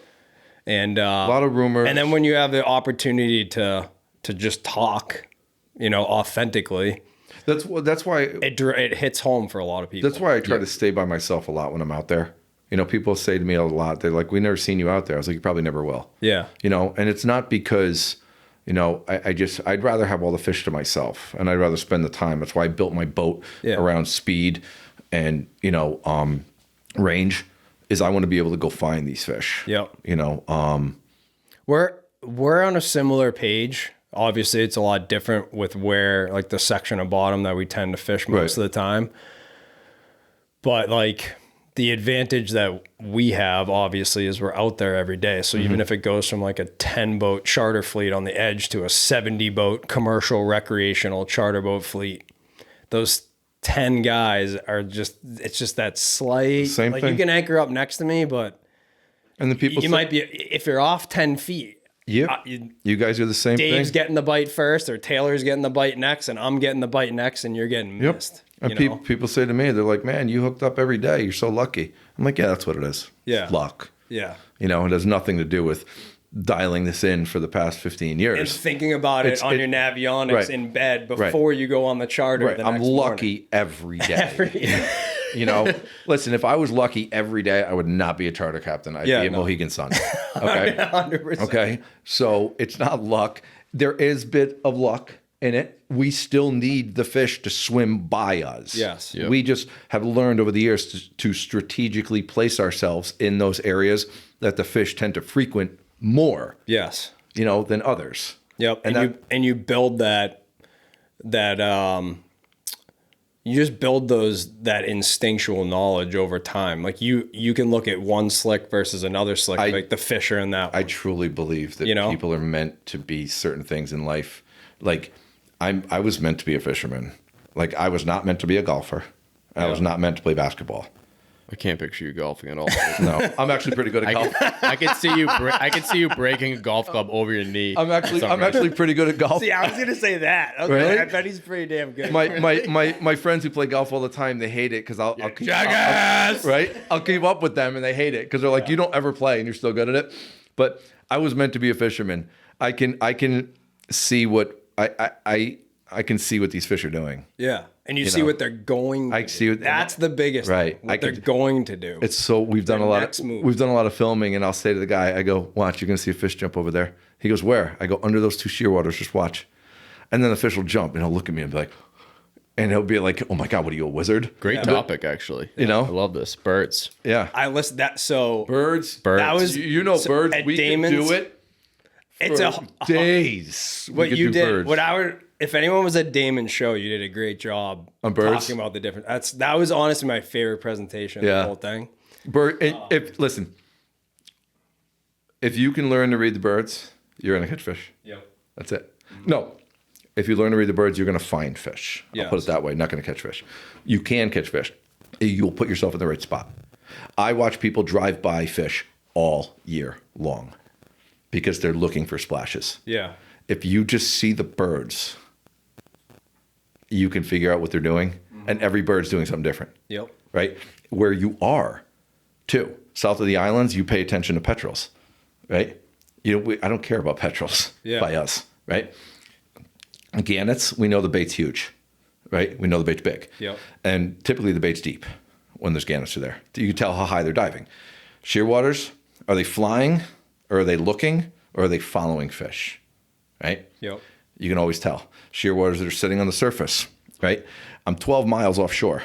Why are there 400 shearwaters sitting in this tight little area, right? They're not just all hanging out. Something just happened, has been happening, or is going about to happen. Yeah. Right? So it might not, but it's a good spot to sit for 15 minutes. You have nothing to lose, right? These guys are always full throttle going nowhere. Unless you have a destination in mind, there's no point in looking for fish full throttle. Yeah. There's none. Get yourself an area, 20, 25, 30 miles an hour, just enough to cover some ground, but look around. Seagulls, you never know what the hell seagulls doing. They don't even know what they're doing, right? We found them on some epic feeds, and then they're eating popcorn. Right. Yeah. The popcorn thing we've been doing for years. Oh, yeah. Behind the boats. Man. White terns. I want to hear your take on white terns. Terns, always close to shore. Yeah. Always close to shore. And they're usually right on the edge of where the bass are and the blues are versus right where the tuna will be. Yeah. They're always in that 60 to 80 foot. Now, the bar is a whole different dynamic. The bar is like its own ecosystem, it's unique to that 70 foot to 145, 155, 4 mile section. It's a unique area, which is totally different in the fish and the bait and the birds. Nothing acts the same anywhere else on the Cape that it does right there. Right? Yeah. It is notorious for keeping people there longer than they need to be there because every ingredient is there except the main dish. Yeah. Right. So know your time frame, know what to look for. I've been even there where we're spread out, one or two other boats that I know, and I'm like, they're 2 miles south of me. You got bait, birds, whales. It all looks the same. It all looks the same. It all looks great. If you don't see a splash or you don't mark a fish in 15 minutes, they're not there. Yeah. Right? They're not. They could come there, right? But at that moment, they're not. They don't hide, right? They don't hide. Tuna aren't built to hide. They're built to move, travel, eat, and splash. Yeah. So splash. Right? That's all. So that spot will cruise through there, and we don't typically see fish until that sun has broken that horizon. Yep. Right? So the sun will just start, I'll be coming around wood end, coming around the race or something, the sun will just start cresting, and I'll see half of it coming over the horizon. Occasionally, yes, you'll see a splash here, a splash there, but those feeds really won't start until that sun is completely over the horizon. Yeah. No, I don't know if that's a temperature thing. I mean, mackerel do the same thing. Mackerel, right. I mean, you can catch them in the dark with crazy lights and stuff. Or whether it's a hunting advantage. Bluefish were really, the same way. they're not eating until the sun is completely above the horizon. Same with bluefish. Bluefish. If you were going to go over to Herring Cove and troll up bluefish, go fish in the bay, you're not going to catch them on umbrellas until the sun's up. Yeah. See, I think the sun up thing in the morning, like just say pre-10 pre 10 a.m. is like an ambush thing, thinking about the colors of the fish, especially like you just said, starting to see them. Sun comes up, then we start seeing them splashing. Sun's over them, bait fish looking up at tunas or vice versa. See them. Exactly. Yeah. Correct. See, one of my takes last year is, you know how we were getting to, where we were fishing, and we saw those huge schools of pushing fish. Yeah. Right? Couldn't get them to eat. Right? Our take on it was they were eating at night last year. Yeah. And now the sun comes up, they're in their sauna, and they're digesting. Yeah. Now It was weird to see them pushing at like 7 in the morning. Right. Yeah. When they should be frothing. Yeah. And they weren't pushing. They were like swimming around the boat. Like, get out of my like way. tails and fins and stuff too. Right. Crazy. And I think that was, I think we thought they were eating at night. Makes sense. And they were starting to digest, by the time the sun came up. They could sit in nice warm water, swim around. They weren't bothered by anything. We were throwing live baits right in the middle of them. It's tough. I bet that was fun. Like that. Eat it! Because they weren't eating. A couple times we were able to get a bar in front of them, and we did get one to peel off. Yeah. And go get it. But holy shit, that's frustrating, man. Yeah. And then you're turning the boat. You're like, the bars are looking perfect, and then the whole school turns to the right. You're like, oh my god! I set the whole thing up, and you guys, and they weren't going straight either. Usually, when those fish do that, they go straight line. Yeah. These fish were doing this and this, and they were going all over the place. All over the place. You didn't know where the hell they were going to be, and they were in 60 feet of water, and they didn't go much deeper than like 140. We didn't see them out, and like off the edge, and like that 170, 200. All the times I went out last year in the lanes beyond, I didn't find anything. Nothing. It's interesting. And then I stopped. I went out there like 10, 15 times. And I was like, people are like, you go out east? I'm like, no, go ahead. Because you lose the confidence. Yeah. Yep. I think what you said about like different ecosystems within the water, our area, like Peaked Hills, its own ecosystem. So the whole backside its own ecosystem. So backside, yeah, it's like almost like chunked out. Yeah, there's like these different like color coded and charts. The birds too, like kind of behave differently in each one of the areas, like when they're on fish or not on fish. Like the white tern thing for us on the bank, like if we're getting to tide change time. And you can start to see it, coming across at an angle on the bank. And there's the rip, we're up on the roof, whatever, watching it come through, timing our bait check. And then you see like 4 white terns.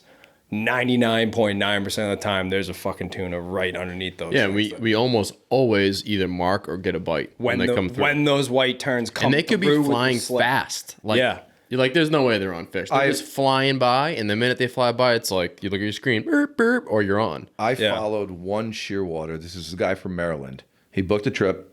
He came up. This guy was nuts. He came up. We caught 2 tuna. He got back to the ramp. He threw this tuna in his trunk.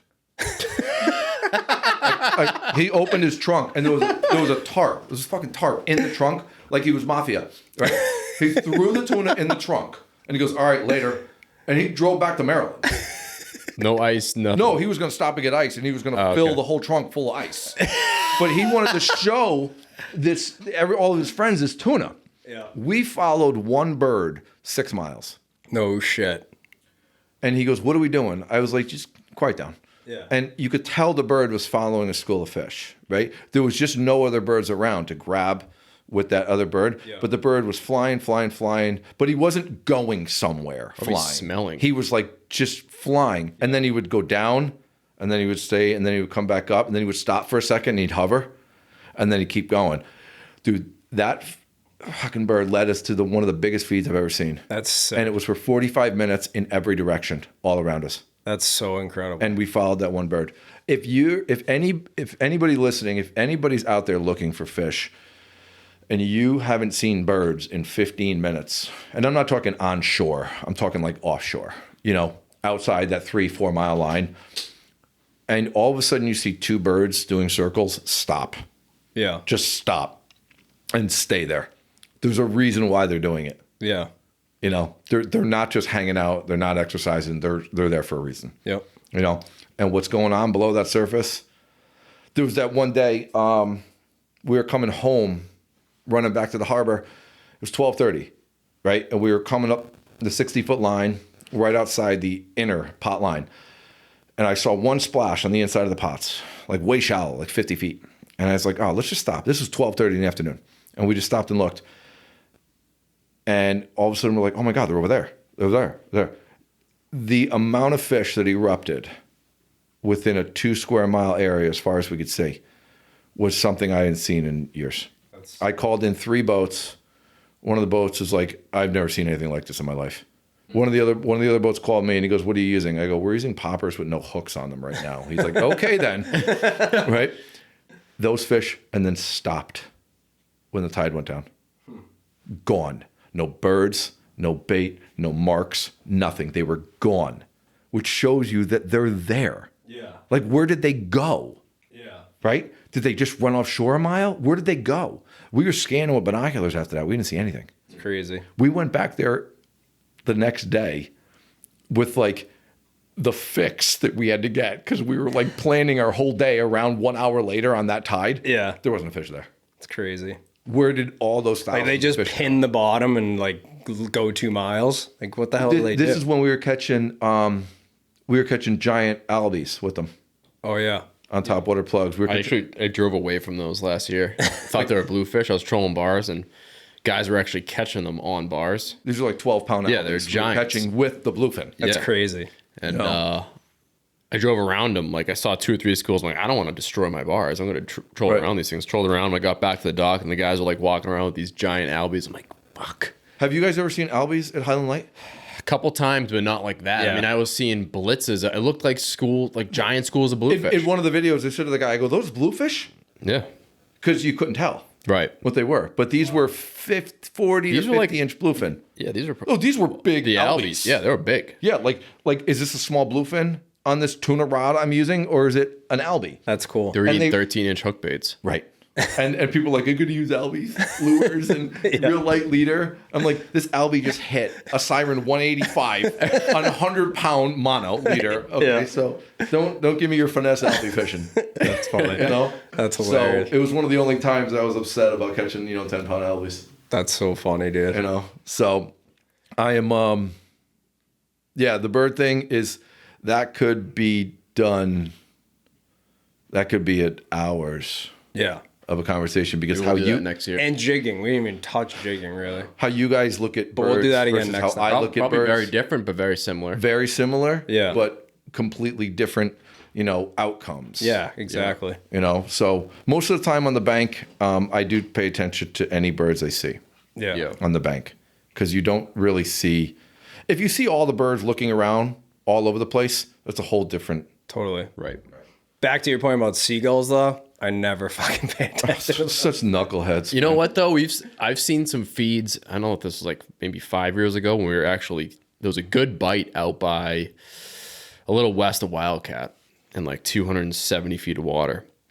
We were just stopping, grabbing mackerel and bringing them out there, and we were catching giants, small ones, everything, just on like middle of nowhere floater bites, and there was freaking seagulls over all the fish. Interesting. Yeah, it's weird. Was there weeds there? A lot of the time the seagulls are with the weeds. Yeah, because we actually tried trolling, Yeah. swimming mackerel one day, just because the fish were bouncing around. Yeah, the seagulls And it was tend to be just a with the pain in the weeds a ass. lot Yeah. Yeah, because they almost feel like it's cover. They can sit down and they can sit with the weeds. Yeah. Shearwaters usually hate the weeds. I don't see shearwaters around weeds a lot. Yeah. You'll see terns and plovers around the weeds a lot. yep. When you bump into birds way out there, it's fish Oh yeah, Yeah. every time. Yeah. Especially like you find a half a dozen shearwaters working out there. It's almost always tunas. I was talking about it at Damon's. My binoculars are probably one of the most important tools on my boat. Yeah. Yeah. It's a good point. We've become more reliant on our binoculars the last few years too. If you're covering ground, like if I'm going offshore, I'll stop every 2-3 miles and I'll glass the entire horizon. And I've had my entire day, the plan that I have set for the day, I've had the entire thing just thrown in the garbage. Because if I'm heading south and all of a sudden I see 2 birds 2 miles that way, I'm going right over there. And it's changed because you were talking about open array before. There's a lot of guys that use open array now, but it seems like that's all they use. Yeah. They drive around. I've seen a lot of guys drive around at a pretty good clip, and all they're doing is watching the screen. They're not doing the visual. Actually looking. Right. Yeah. You're not going to pick up 2 terns or 2 shearwaters because sometimes they're in the shadow of the radar, so it's seeing over them. If those things are a mile away from you and there's two birds, keep an eye on them. Yeah. But if you're offshore like that, every couple miles, every 10 minutes, just stop Yeah. and glass the entire horizon and have everybody on your boat looking too. I've had customers say, I don't want to look. That's your job. And I said, I can only look in one direction, guys. Yeah. But you guys can help me. This is a group effort today. We're all trying to succeed here. We're all trying to hook up. So I can only look in that direction, and a splash takes a split second, and you guys can be looking over there. Tell me what you guys need to see. If you guys question anything, tell me. Be like, I think I might have saw something. All right, well, let's investigate. I use the phrase coined by the Mass Bay Transit Authority. If you see something, say something. Say something. Yep. That's it. I say that every single chart. It has made every some morning. trips. Yeah. But then after like the fifth or sixth, oh my God. Oh, it's just a whale. yeah. After that, There's certain people. It does Certain get annoying. people, It does right. get annoying at times. right? Yeah. Oh my God. No, that was just a wave. Okay. All right, guys, this is what you're going to look for.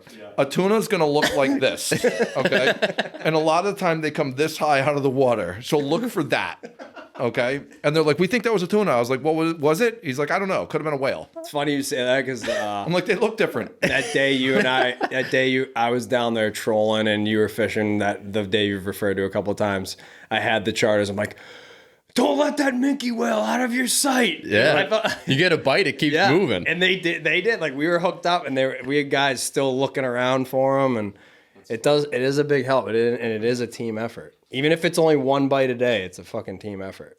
I don't pay as much attention to the water as we should, but I mean, last year in July, we were catching those fish in 47-degree water. Yeah, I mean, it was fucking cold. yeah, I mean, we had sweatshirts and hats on. This was in August. yeah. August 9th, I remember I took a picture, 47-degree water. We were coming out of the cut. We were in 51-degree water. That's wild. By the time we went out and we went down, the water was so cold that we had to put on our gear. No shit. Yeah, and the fog was disgusting. It was that wet fog that everything on the boat soaked. Yeah. Because the air temperature was 85 and the water temperature was 47, 48. So it created this pea soup. It's the worst. Disgusting. So Especially on a center console. I am hoping. I can't I can't see anything. Right. Yeah. Wiping, Yeah. wiping the condensation off my isinglass. But I'm hoping that I'm hoping this year is going to be.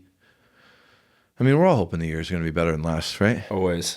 You got to be optimistic You have to be in this optimistic. business. And then what's my other term? Realistic. Yeah, and realistic. Is the other one. Honestly, at the end of the day, I just hope we have good weather. Like we can figure out the fishing and adapt and whatever else. If it's good, if it's July and August were very friendly last year. Yeah, June was tough last year. The Yep. year before too. We had a lot of rain last year. You guys do a lot of giant fishing in June? We don't really we Half a will dozen. take tuna Yeah. trips. Second week of June. But you can't. It's hard for you guys morally to take people when you know the bite's not good, right? Yeah, we usually don't. It's weird. It's very hit or miss. It is. It's like, I feel like we get a handful of clients that are hell-bent on trying to get like an early fish. Like they think which it's cool. But But they know that it's an early fish. Right. And there's a chance that you go out and you see shit. and I tell people, and I say, listen, because I don't want to bring you guys if it's not good. Yeah. Or if it hasn't been good. But guys, there's a chance. There's always a chance we could bump into one of the best days we've ever had. Yeah. I'm leaving it up to you guys. Right. And if they're like, dude, let's go give it hell, then I'm okay. Yeah. I'm like, all right, let's go. But if then they're like, maybe we can push it. I'm like, all right, cool, let's push it. Yeah. You know what I mean?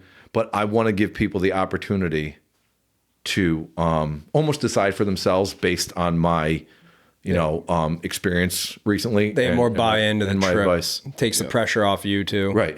We fish a little differently too. And Right. like the first few usually the first trip, it's just purely just our crew. And it's a scout trip. Yeah, you guys are just feeling We go it out. troll pretty much, way out east, all the way to Wildcat, maybe all the way even down to Peaked Hill sometimes, all the way up the bank, Yeah. all in one day, and just take it all in and go, all right, the bait looks right here and here. Maybe you could bait fish there, or maybe there's fish out east. Most 7 out of 10 of our scout trips over the years produce a fish trolling. Usually it's a giant. Oh, is it? Yeah. Yeah. On a bar? Yeah. Really? Oh, so you're trolling slower? 70. Or they're just No, it's just No, same speed. same stuff. Really? Yeah. 74 to 1 year. God, that's We got fish. probably fish- like That fish is so hungry. That fish up there was on a bar on top of the That bank tail. June like 3rd or something. Really? Yeah. It was 101 inches. Wow, yeah. Those are angry, hungry fish. I mean, most of the time, if I ever wanted to get fish on the troll, it would be with ballyhoo. Giants. yeah. You know, way, way behind the boat. Yeah. And it's funny. And I know we keep like bouncing back and forth between like Peaked Hill and the bank. I've caught a ton of fish on ballyhoo on like the southern half of the bank to Or the Peaked east Hill side. to the east side. Haven't caught shit from like the old BE north on ballyhoos. Oh, really? Only bars. So weird. Yep. Well, do you guys get half beaks up there? Yeah. Yeah. Yeah. Last year I didn't even see a half beak last year. I think I saw saw one them day. I saw them like twice. yeah. Last year What's was up with that? I don't know. Remember that big die off in Eastham 2 years ago, where those people were posting pictures of them all over the beach in like October, November. I think so. It was like thousands of them on the beach, dead. They washed up like old sand eels. Last year we were waiting. We kept like September. We're like, they're gonna be here. They're gonna be here. The water's cooling down, and they never showed up. Never showed up. What if there's how much I feel like information 3 years is in ago those? we were seeing them in the bay a lot too. Yeah. When we were drifting pogies, you'd see them blowing up Tinker Max. And, Oh god, because if the Giants are chasing the beaks. beaks, you could see that splash for 3 miles Oh, away. it's so cool. I love watching those things rain and jump like they do. It's pretty cool bait fish to watch. People think that's a really difficult one to catch fish on.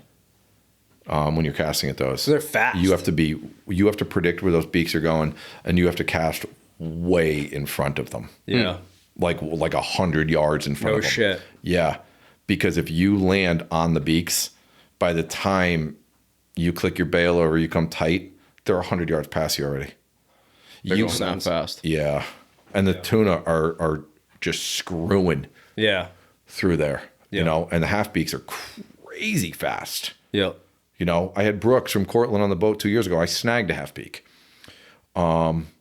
casting at fish. Snagged a half beak, which I knew the cast was in the right spot because it's right. But Yeah. the opportunity presented itself, but I didn't hook up because I was reeling in a half beak. Yeah. You know, those are they are very frustrating. The west side of the bank, you guys might have remembered this. It was like 3 or 4 years ago. The west side of the bank, right around the Just notch, loaded. with half beaks, and it was all big pig fish chasing them. Frustrating as all hell because they weren't staying on them. They'd come up from under and they'd blow up the school of half beaks and they would go down. Yeah. So you'd see one splash. Yeah. Usually the smaller fish will stay behind the school and keep crashing on them so you can see the pattern that they're moving. But no half beaks. Yeah. Last year it wasn't what we thought they were going to be. It's all cycle. Not much squid the last couple of years either. The 2 or 3 years prior, were catching a shit ton when the biomass of herring was on the bank. They were with them. The last few years, we haven't seen anything for squid really. Yeah, we used to catch the mackerel like right at the wood end can. Yeah. Not the wood end can, but the lobster pots right on the edge of the drop off there. And we'd feel, you know, in the morning, and we knew the squid were still eating our mackerel rigs. Yeah. But we haven't seen them even inside the harbor because we'll go catch some squid at night for calamari or something. Even inside the harbor, there's been less and less squid. That was funny. First calamari. Brian melted his chest of calamari. I basically created like a bevy on my stovetop and got. Why? What happened? We had a lot of squid on the bank. I wanted to try making calamari. It's for so the first good. Time. It was good, but it was like mid-August. I had no AC in the old house. Oh, boy. I'm in like shorts like this, no shirt on. I'm like, This doesn't sound good. I'm getting all the plastic shit the out spine of them, out of 'em. cleaning them all up, and then She cleans them all. I thought I had them dried enough. Right. And then I put them in the pan, and every one of the suction cups on the tentacles starts exploding, like creating like a bevy, basically. Oh. And all of the just- oil's hitting me on like my body. 'Cause I'm wearing no clothes. Taylor's gonna give me shit. Brian was a no clothes guy for a while. Yeah, I don't know if anybody knows. There was this. one point in time. like One like point- hedonism shit. always One no, point, no. there was 15, 18 years that if Brian was on the boat and the sun was out, his shirt was off. Oh, I Almost thought you every meant pic- like naked. No. Almost every. He won't let me take. I used to It could be Photoshop 110 shirts on him Yeah. to post them on So I social would have media my shirt just off to fuck with with every him. fish, just to fuck with me. But that was hot. You know, it wasn't like I've a noticed fucking you've changed. machismo thing. You've changed. Yeah, because I was Dude, sick when he of falls catching asleep, shit. when he falls asleep, you gotta put pasties on him or something. Yeah, Take exactly. little stars. Sunscreen designs, Right. whatever. Calamari is real good. It is like the fresh stuff. It is like she'll say, "Can you go catch some?"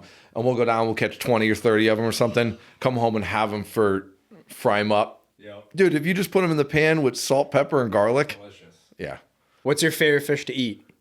Fluke. What is Fluke and walleye. Walleye is incredible. Taylor so, and I have walleye jokes. it's so good. I've never had it. It's the only reason I fish for it. Whenever you have it, They fight like shit. do they? Yeah, they're crazy cool. Apparently, Because apparently they fight like tunas, and you can rig for them like tunas, and you use the same tuna setups for Every them. walleye guy we have on the boat, all you hear about the whole I know. day is walleye. I know. They think it's like catching Albert Einstein. You know what I mean? It's just walleye, dude. It's like we joke about the largemouth fishery all the time too. Like we see the guys at the show, they're like, dude, we just got this swim bait. It's $400. I'm like, it's for largemouth? Yeah. They go, yeah. I was like, you can catch those on anything, right? Aren't they in the pond behind this place? Lunker City's Banjo Right? Minnows. Banjo minnows. Remember the flying fish? Yeah. They Crushes can go still. under the dock, Crushes. you know? So You can cast, and it still keeps going. walleye meat is white. It's got like those tiny microscopic black veins Yep. in it because it's so flaky. It is fantastic. And I like fluke, but You just said veins, and I don't want it anymore. right? Well, that's why triumphant the, bastard. no, the cod that always bugged you out, didn't it? Yeah. I The don't, worms? No, not for me. Taylor would Wait, eat it. veins bugged you out, but worms in the meat Same good to thing. go. No. No worms for me. Okay, No, okay. Nothing that That wiggles? looks like veins or wiggles. Right, and people are like, you could just pull them out, and I was like, dude, I'm not gonna dissect my food Yeah, before no. I eat it. No. My favorite's halibut. It's fluke. Maybe it is. It's just bigger. I think I've eaten fluke once my whole life. Really? Oh, fluke's the same. It's just. I'm a northern guy. Yeah. The halibut we hooked last year. I wish I'd landed it. You know? It had to have been a I don't halibut. know what mine is. I know what it is, but I'm embarrassed. bars? No, I'm embarrassed to say I've never. Bluefish is good. Hogfish. Smoked bluefish. Hogfish? Hogfish is good. Hogfish. Triggerfish. Really Triggerfish good. is really good. Hogfish is the whitest meat of any fish I've ever had in my life, I think. What's that one that's like bluish white? Lingcod? Lingcod? You Yeah, ever the had ones that? on the west coast that are Yeah. blue. Yeah, I know what you're talking about. They taste, they taste just like wolffish. Yeah, Bullfish are good. Wolffish are really good. Anything that eats off the bottom it's good. is good. I mean, if you think about it, all they eat is sweet crustaceans and Poop. Yep. stuff like that all the time. You know, straight bass is kind of like how you flavor it. Yeah. My wife won't eat it. I'll eat it. I like it just like fried fish. People are like, taco. oh, it's really good. You know, you cover it in, you know, breadcrumbs and cheese and salt and pepper and garlic and you fry it in bacon fat. I'm like, no shit, it's good. Yeah, exactly. You know, because it doesn't taste like the fish. You know, You could Fluke's do that to my good. flip flop. I like flounder. Have you had blue shark? No, but we did try to eat it. Did you throw up all over yourself? No, I smelled it. You smelled it and then threw up all over yourself? I don't like steak fish. Yeah. Like I don't like I don't like bluefin. I like sword every once in a while, right, but I'm not sword a or huge... thresher or mako pork. It's not I'm not a fan of that stuff. I'm with you. I like the lighter Right. white meat flavor. Right, I do too. Yeah. Like the Yeah. tight, like fish and chips type Yeah, fish. exactly. Bluefin, I much more prefer when somebody hands it to me. Yes. You know, like here it's ready, eat it. Right. But just once I fillet one, I want no part of it. No, I mean everybody. My daughter eats it off the fish. When I'm cutting one up, she'll like pour soy sauce on it, Yeah. like on the rack, and she'll eat it like off. My dad has a story. I'm not going to mention who it was, but basically pulled up to a boat to like pass bait or something like that. And they got a small fish in the morning, Right. And they already had it flanked, and the dude's standing there with the flank in both hands, eating it like a fucking corn on the cob. Yeah, not you can't eat a loin like an apple. You know, wrapping it around his head, and eating its way out of the fish. You know, no, that's not my style. Holy I mean, shit, that's I funny. like it sushi, but I mean, I'm a more of a whitefish guy. Same. Love you it. know. How long have we been going? We're a while. We're about to wrap it up right now. Perfect. I just said that. 2 hours and what is that? 2 hours and 13 minutes. Wow. I could have went for 17. Any final questions before we hand it off to him to... What's one thing you know now that you wish you knew when you first started casting a tuna? Be patient. Love it. That's it. I like it. That should be the name of this. If I had patience, if I knew any better, if I had patience back then, I would have. I don't want to say been more successful, but I would have had many more opportunities. Yeah. Put it like that. You can't ever say you're going to be more successful for something. It's just going to give you the opportunity to be successful. Yeah. I like that. And that's what I didn't have. You know how many times you're fishing, you're like, oh, they're where we just were. You know, Yeah. Keep yourself where you just were. Yeah. You know, That is the worst. I'm gonna move 2 miles north. You move, and the guy that was next to you goes off, and you're right. like, oh. It's all the time. I would have been more patient.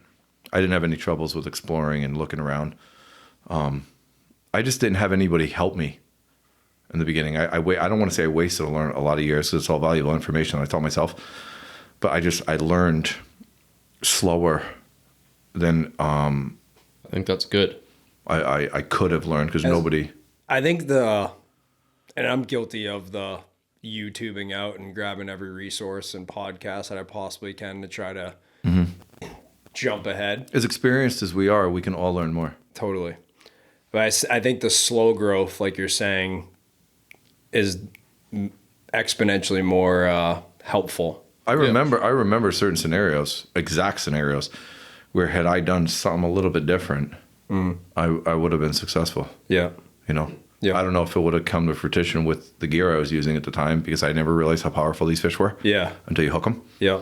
I don't know if they would have came to the boat. Yeah. But your bites would have probably been, Yeah. Yeah. They would have been really, really good. Yeah. You know, so patience. Be patient. Be patient. Don't over rig. Explore and don't fish the radio. Yes. Correct. Don't fish. I got it. Probably the most important question we've ever asked anyone in this. Okay. Oh boy, that's pressure. Are you a north up GPS guy or bow forward Heads GPS up. guy? A heads North up or heads up? Oh, On your Jeeps. I'm heading up. Heading up? Okay. Oh my God. I knew it. I knew it. I knew it. I have to be. Do you? Yeah, because because like if I'm the other way, I'm looking at my screen like this. What would you say? I'm Insane. What I'm would you trying to say? like figure out like What would you say is the percentage of heads up versus north up? I zoom so I zoom out a lot on my screen, which will show, you know, it'll bring it automatic. But When you're in tight, your heads up. it's because I want to know the exact depth that I'm in. Yeah. Like I'm running a lot more than you guys. Yeah. True. Okay. So Way more. right, I'm moving a lot.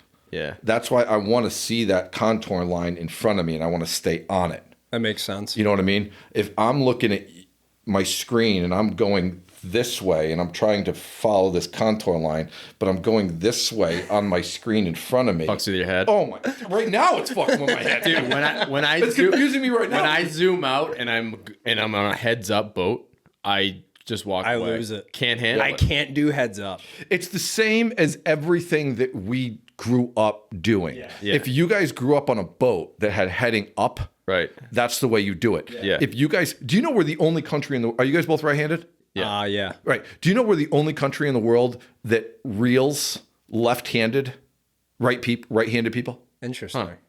Right. So on spinning rods. Yeah. Right. Everybody from overseas, it comes with me. Australia, Italy, Dubai, Singapore, it doesn't matter. They all reel right-handed. Right-handed people reel right-handed. Look at Dude, video. OG is gonna love this. Look at He's video. made this argument since we were in. Look, no. I think it's tattooed on his back.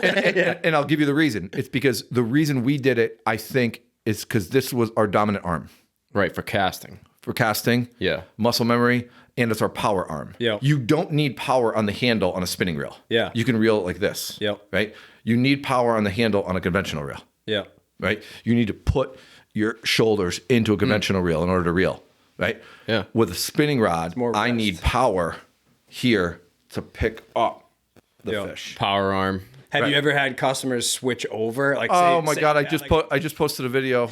Like, ew! What is that? Ew! Because the guy was reeling like this because he had the handle upside down, and this guy, he said he's done it his whole life like that. So I talked to him for like You had 15 like a minutes. sidebar conversation. Yeah, it didn't work. So I said, listen, it's comfortable. I said, rods are spined a certain way. They're meant to bend a certain way. If you hook up like that, it's going to be a disaster. But he didn't hook up, so we were good. You know? But it was going to be bad. It was going to be bad. You know, if you guys had grown up and your father taught you to reel this way, Yeah. from the time you started using a rod, it would be normal for you. Totally. Our brains, dude, I tried using a left-handed conventional reel on a stand-up setup 2 years ago. I couldn't fucking do it. Yeah. It was going back and forth. Try doing it one day. You can't. You can't pin I it can't on do this it. muscle. You can't. I can't do it. You can't. You can't. Dude, I handed it back to the guy. I go, dude, you do this. It's going to take me 3 hours to get this 100-pound fishing. I will give a shout out to one of our mates, Ben. He's been on the podcast and stuff. He can do it any which way, and all of his Dude, what his, you just said could not be yeah, cropped I know. out and you can used make for a I know. variety You of can use a TikTok GIF, videos. You can do a GIF with that. But he has all left-handed conventionals on his own boat, and then on our charter boats, it's all right-handed conventionals. He's a Bassmaster class. Yeah, he's a largemouth guy, so I guess that makes sense. Everything largemouth bait master casting. Did I say that right? Kinda. Bait master. Right? Ditch pickles. Bassmaster class. Anyways, the largemouth dudes, when they Right. all cast, everything is left-handed reeling. 80-pound It's braid. just so weird. 80-pound braid for Because those. they're going right from casting to reeling, True, from true, casting true, to true. reeling. Makes They're not sense. having to switch hands. See, my conventional reels those ones are right-handed because I tuck it under my left arm and I reel righty. Yeah, If I reeled lefty, no. I can't do this. I could do it. It's yeah. Do you know what threw me for a loop? We were in Florida, and Jason and I think Dave was telling us too. Bottom fishing, they put so instead of putting like right-handed conventional, right? You put it Yeah. under your left armpit. Yeah. Right. Having them put it in the right armpit. Right. Yeah, That's a weird thing. You're holding it in your left hand, and it's in your I right think armpit. Jason and Dave can More correct. torque, apparently, more strength. It's more like railroading a fish, trying to get him away from the sharks. I feel no, like. I know why 'Cause they do it. because he would yell at me every time I went to switch to my normal way, because I'd like jig this way and then go to fight the other way. Most of it is all just how you're like. If you were to stand on a skateboard, you're going to stand a certain way. Yeah. Nobody's going to tell you what to do. You're going Yeah. to stand on a skateboard either right foot forward or left foot forward. yeah. Everybody does it. Goofy or regular. Goofy or regular footed. Yeah. I'm goofy footed. I'm goofy. right foot I'm forward. goofy I am footed too. too. Right. If I went left foot forward, I'd fall over. It's just how your brain is wired. Yeah. And that's how we're comfortable with fishing. North up, I shoot my bow north up, lefty. head up. I shoot a lefty bow, but I'm a righty. That's weird. Our son's like that too. He's ambidextrous. He can throw lefty, but he can Throwing, bat. dude, I would look like I'm Oh, 7 dude. years old. No, I Catching can- lefty, I'm great. Catching lefty, but Throwing, yeah. I can't No even way. mimic throwing. Right. I can't either. Let alone actually Right. throw. It's trying to sign your name. Correct. You know, lefty. Oh, imagine trying to write. Listen, if you guys, whatever you guys who are listening to or watching, if there's anything that we missed, or we didn't talk about that you guys want to learn or we could help you guys with, let these guys know. Let Brian and Taylor know. And, we'll do another one. We'll do part 2 of this and we'll try the best, we can to cover all these topics for everybody. 100%. And let's get everybody dialed in. Yep. Go over his stuff. Yeah, so floor is yours. Booking charters, other stuff you have going on, Okay. affiliations, whatever. Okay. How do people learn about you, find out about you, fish with you? We're on Instagram, Facebook, Tighten Up Charters CC for Cape Cod. We have a second boat called Tighten Up Charters 23, and that's just a smaller boat. That's Captain Matt D'Ambrose, my nephew. And then we have a third boat that does light tackle striped bass fishing in Connecticut. That's Cody Kosak. He's Tighten Up Charters 20. We opened up a new platform about 6 months ago. It's called Bluefin Plus. And what we're trying to do is we're trying to help people in the fishery, and we're trying to dial them in the exact way we fish. I'm not saying, everything that we do is the only way to do it. I'm saying, we're trying to help people on what has helped us become successful. So that website that's just Bluefin Plus, right? .com. And there's a load of videos up there. I think we have 60 or 70 videos up there now. And I want to hear from these guys, and I want to know what a lot of the time, guys that are just starting, it helps them. It helps for them to get a hold of me and ask me stuff, because I forget what it took to start from the beginning. I was rigging up assist hooks on one of the videos a couple weeks ago, and a guy emailed me. He goes, "What the fuck is an assist hook?" And I was like, "Okay, now I got to go back and I got to start talking about jigs and why we use assist hooks." Yep. So the Bluefin Plus thing is I'm just trying to help people and save them a bunch of time and money that I spent myself. And I think it's better for the fishery and it's better for everybody. I love it. Yeah. So, but yeah, I mean, you guys can book on any of the web pages.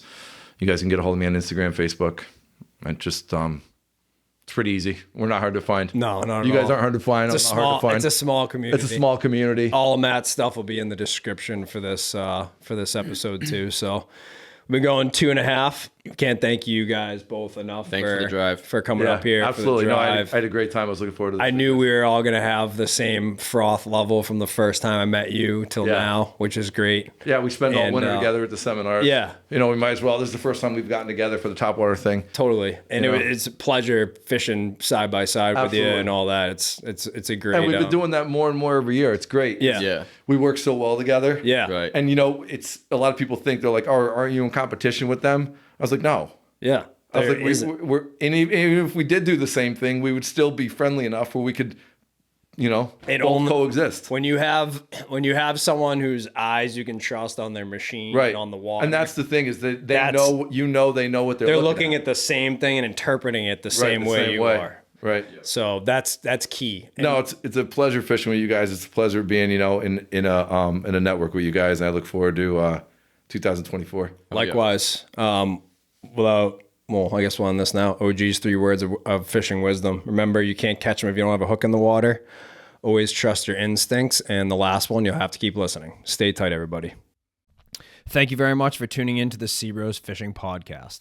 If you would like more information about today's guest, our episode, and show sponsors, or if you want to order hats and apparel, please visit our website at SeaBrosFishing.com.